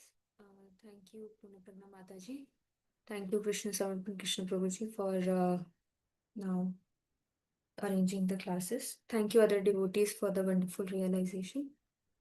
So there are a lot of points Prabhuji mentioned by Mool Prakriti Mataji in the lecture, and it was very nectarian and very in-depth. So the one point that I was thinking about is when the devotee from Shantipur, the priest of Sri Advaita Acharya house, came to the disciples of Srila Prabhupada and mentioned about the Godhead mixing, and narrated the story of Prabhupada, how he used to be seated there silently and chanting continuously. So yeah, this previous week I was thinking about this chanting, that when Purna Mataji in one of the lectures mentioned that we are doing the 16 rounds. This is the bare minimum given by Srila Prabhupada. But when I do this 16 round, I think that, yeah, I've completed my 16 rounds chanting, and that's it.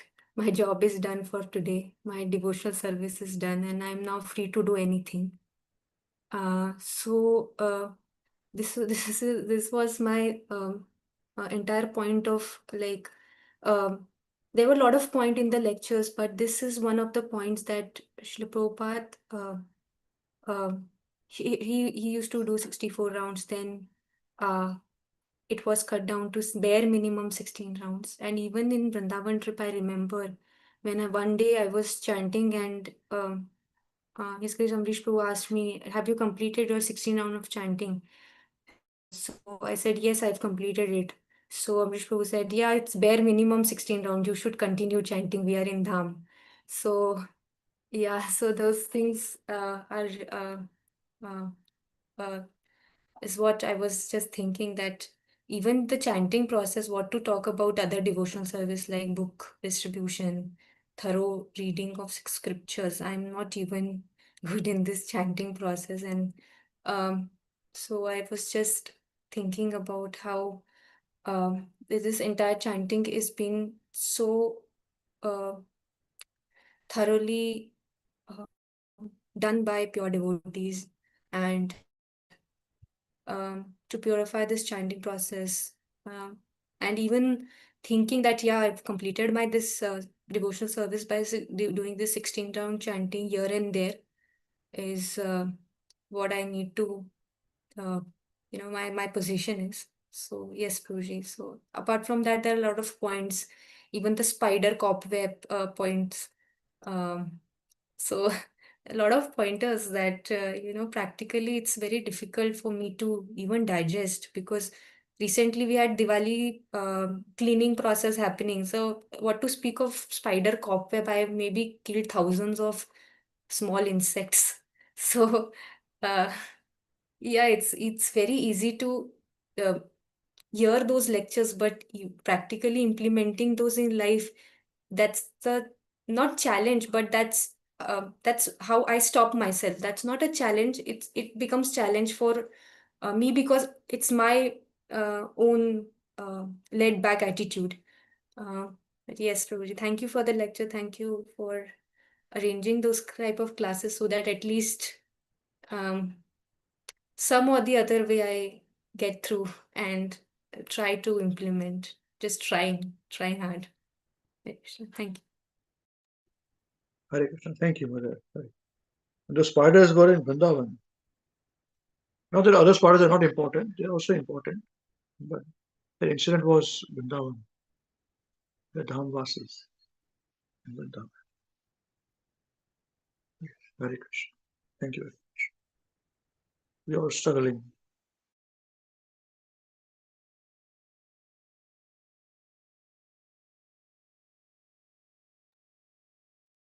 Hare Krishna. I just remembered just one more point where Srila Prabhupada says, is describing the toenails of Krishna are so beautiful. And can you see? He asks Mataji, and she says, no, Srila Prabhupada, I can't see. I want you to see. And I was thinking that only the person who has seen Krishna can show us Krishna. That is Srila Prabhupada. And it just, it just dawned upon me that that such realizations by Srila Prabhupada are also very rare and nectarian. So just remember that point. So we all want to see that. We all want to see not only Krishna's beautiful toenails, but Krishna himself. Hare Krishna.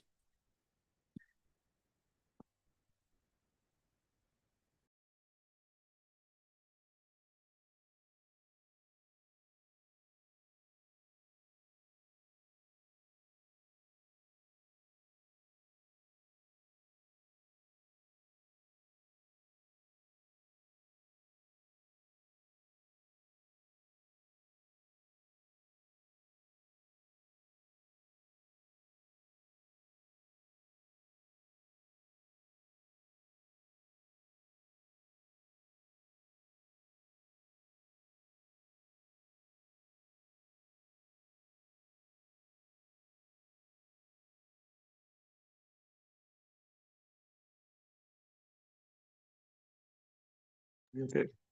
Hare Krishna. Yes, everybody has spoken now. Anyone wants to say anything? The last final words? Okay.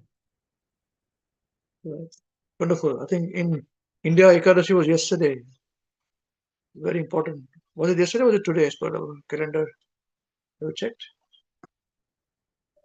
It was a bit confusing, Prabhuji, because a lot of people here were saying that it was yesterday, but on the Hare Krishna WECAN calendar, it showed today.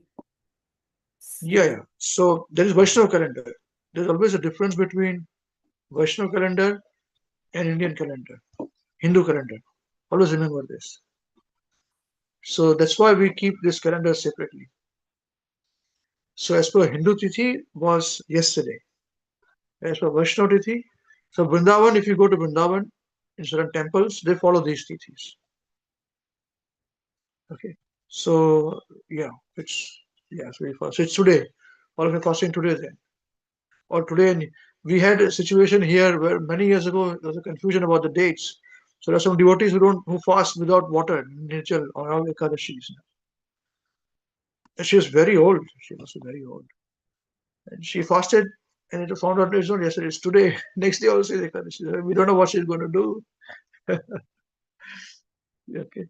What about Australia? Was it yesterday, today? Hare Krishna. It's today, Prabhuji. Today. Okay, you Today. guys also today only then. We also today. Yes. Okay. Okay. All right. So I think we conclude today then.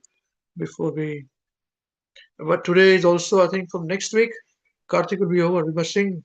Krishadas, can you sing Damodar Shakam, please? Just you sing. Singly. Yeah, just continue. And we will not follow you. We'll sing with you. Because it's time up now. And then we'll recite the words, the translation also. You can do so. Everybody can recite together with you. Is it okay? Sorry, I'm putting you on the spot. We should have planned this better. I think we should do this way. Is that okay for you? Yeah, for sure. Do you want me to put the Damodar thing up? No, everybody knows. They know by now. For whole month they're singing. So you sing, we all will do it together with you, okay? So please, all of you can sing with him. Will not be a chorus, all right? Because we have less time, that's the reason why. Hare Krishna. Yes, Krishna, please. Hare Krishna. Shri Damodar ki jai, Shri Kartik Mas ki jai.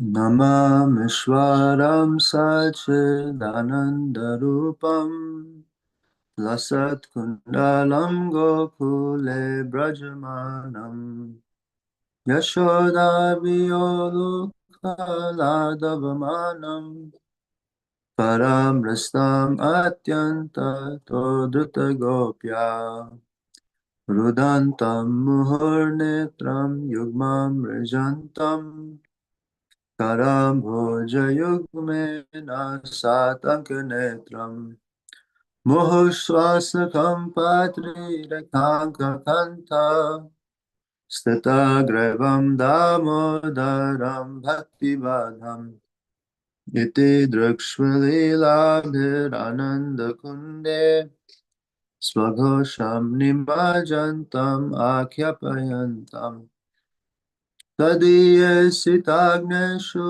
Bhakterjatatvam Punaha Prematastam Shatavriti Vande Varam Deva Mokshamna Moksham Vadimva Nachanam Rineham Vade Sadapiham Idam Teva Purnatha Gopala Balam Sada Memanasya Virastam Kimanyar Idam Te Mukham Bojam Atyanta Nilar Vritam Kuntalai Snigdha Raktashu Gopyam Muhushtrumbitam Bimbarakta Dharame Manasya Virastam Alam Lakshilabhe Namo Deva Damodhar Ananta Vishnu Prasiddha Prabho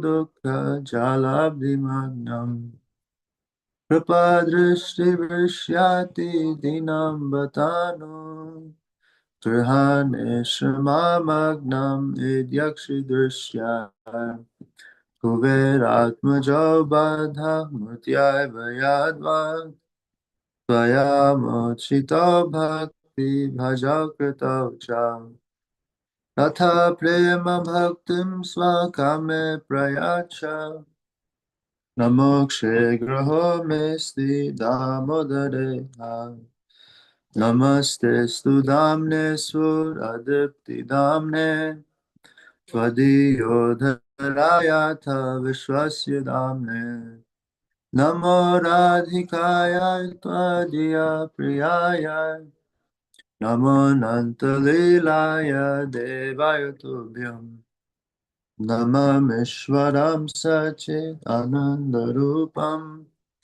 Lasat Kundalam Gokule Brajamanam Yashoda Viyolukanadavamanam Paramisamatyanta Todruta Gopya Hare Krishna Hare Krishna Krishna Krishna Hare Hare Hare Rama Hare Rama Rama Rama Hare Hare Jai Radha Damodar Radha Damodar Shri Radhe Jai Radhe Jai Radhe Jai Radhe Jai Shri Radhe Nitya Gaura Hari Bol Hari Bol Hari Bol Nitya Gaura Hari Bol Jai Jai Prabhupada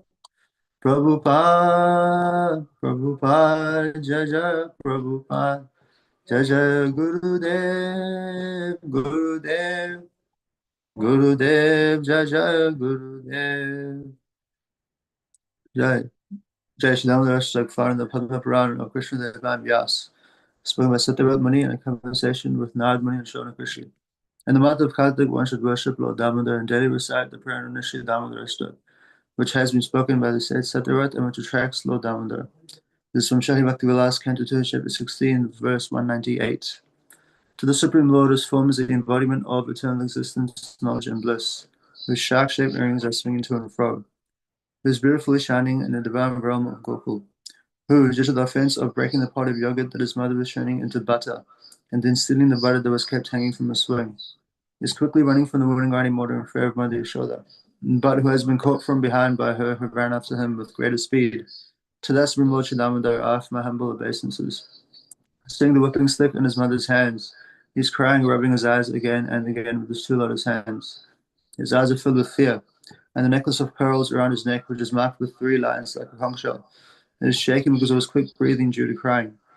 To that Supreme Lord Damodar, whose belly is bound not with ropes but with his mother's pure love, I offer my humble obeisances.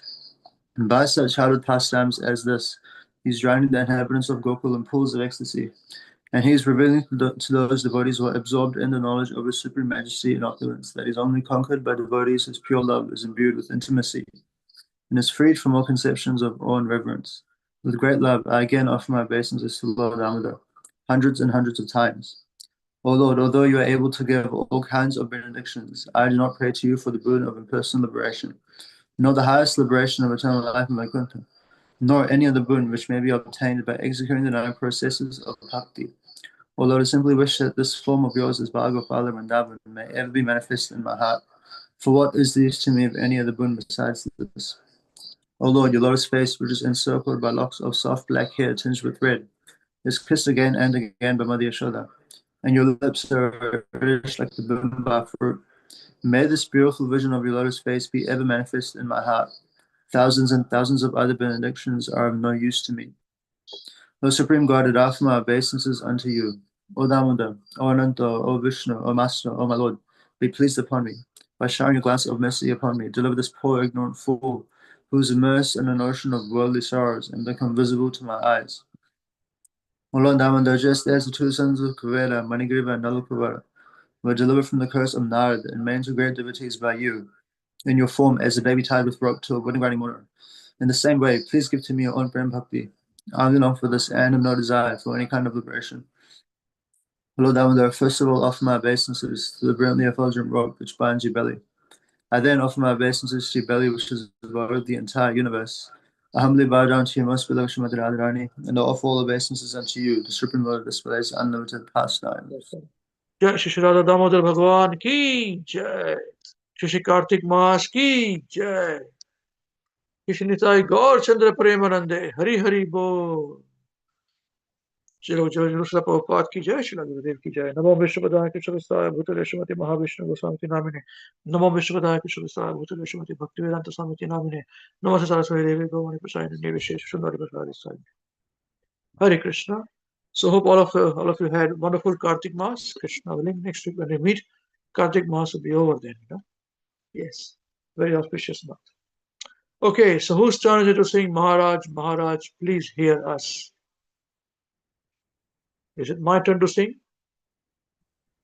Hare Krishna Prabhuji. It's Hare my Krishna Madhur. Madhur is turn to sing. Okay, ji. Please sing nicely with in Hindi and actions. No Hindi? Okay, no Hindi then. That's fine. In English then. Yeah. But sing with nice actions. We'll follow you, okay? 1, 2, 3, start. Maharaj, Maharaj, please hear us. Maharaj, Maharaj, please hear us. We have learned some real good stuff. We have learned some real good stuff. Maharaj, we have learned one thing. Maharaj, we have learned one thing. And today for you we will sing. And today for you we will sing. If our room is clean, If our room is clean, then our mind is clean. then our mind is clean. If our mind is clean, If our mind is clean, we can do anything. we can do anything. If our room is dirty, If our room is dirty, then so are we. then so are we. And if we are dirty, And if we are dirty, we're not happy. we are not happy. Wasting time Wasting time is the greatest crime. is the greatest crime. Because wasted time Because wasted time means a wasted mind. means a wasted mind. So best is your time So best use your time when you're in your prime. when you are in your prime. And your whole life And your whole life will be sublime. will be sublime. If your wealth is gone, If your wealth is gone, then there is nothing wrong. then there is nothing wrong. But if your health is But gone, if your health is gone, then that's a different song. that's a different song. If your character dies, If your characters die, then the world will cry. then the world will cry. On saintly behavior, Only saintly behavior lets humanity thrive. lets humanity thrive. Hare Krishna, Krishna Krishna, Hare Hare, Hare Rama, Rama Rama, Hare Hare. Hare Krishna, Krishna Krishna, Hare Hare, Hare Rama, Rama Rama, Hare Hare. We must always remember Krishna. We must always remember Krishna And never forget him too. and never forget him too. But how are we to practice this? There's so many things to do. How are we to practice this with so many things to do? That is the greatest question. That is the greatest question. And here's the greatest clue. And here is the greatest clue. You must learn to soon I see that Krishna remembers you. You must learn to act so nicely that Krishna remembers you. So listen very closely. So listen very closely And make your thinking sharp. and make your thinking sharp. Let's learn how we can live and work so Krishna won't depart. Let's learn how we can live and work so Krishna won't depart. And some things we use tomorrow. Something's due tomorrow. Finish it today. Finish it today. Whatever's due today. Whatever's due today, Do it now, don't delay. do it now, don't delay. Your friends might be lazy. Your friends might be lazy Or doing bad or things. doing bad things. But you think again. But you think again, Don't follow them. don't follow them, And you'll win in the and end. you will win in the end. Whatever work we're given, Whatever work we are given, we do our very best. we do our very best. We only live with what we need and give Krishna the rest. We only live with what we need and give Krishna the rest. This is how to live, to work and to play. Now learn to live this way, you'll see Krishna every day. This is how to live, to work and to play. You learn to live this way, you'll see Krishna every day. And when the time is up, you'll take a step above. We'll sing it after him with a heart full of love. And when our time is up, he'll take us up above. We sing and dance with him with a heart full of love. To chant Krishna's name, his glories and his fame is the only way this world will ever become sane. To chant Krishna's name, his glories and his fame is the only way this world will ever become sane. Now please ask this greatest question. Please ask this greatest question. And find this greatest clue. Find this greatest clue. You can only remember Krishna. You can only remember Krishna If Krishna remembers you. if Krishna remembers you. Hare Krishna, Krishna Krishna, Hare Hare, Hare Rama, Rama Rama, Hare Hare. Hare Krishna, Krishna Krishna, Hare Hare, Hare Rama, Rama Rama, Hare Hare. Jai. Jai His Holiness Mahavishnu Goswami Maharaj Srila Gurudev Ki Jai. Jagat Guru Srila Prabhupada Ki Jai. Shri Ananta Koti Vaishnava Vrinda Ki Jai. Shri Guru Shishya Parampara Ki Jai. Shri Nitai Gaur Chandra Premanande Hari Hari Bol. All glories to the assembled devotees, Hare Krishna. All glories to the assembled devotees, Hare Krishna. All glories to the assembled devotees, Hare Krishna. All glories to the lotus feet of Shri Guru and Shri Gauranga Ki Jai. Jagat Guru Srila Prabhupada Ki Jai. Srila Gurudev Ki Jai. Namo Vishwabudaya Krishnavastaya Bhutale Srimati Mahavishnu Goswami Namine. Namo Vishwabudaya Krishnavastaya Bhutale Srimati Bhaktivedanta Swami Namine. Namaste Saraswati Devi Dvani Prasayana Nivishesha Shandavadi Pashaturi Saine. Okay, Hare Krishna. So with this Krishna willing, all of you have wonderful Ekadashi and Kartik program, Kartik Mas. And Krishna willing, we'll see you next week same place, same time. Till then, chant Hare Krishna and be happy. And don't forget to give Krishna chants. Hare Krishna.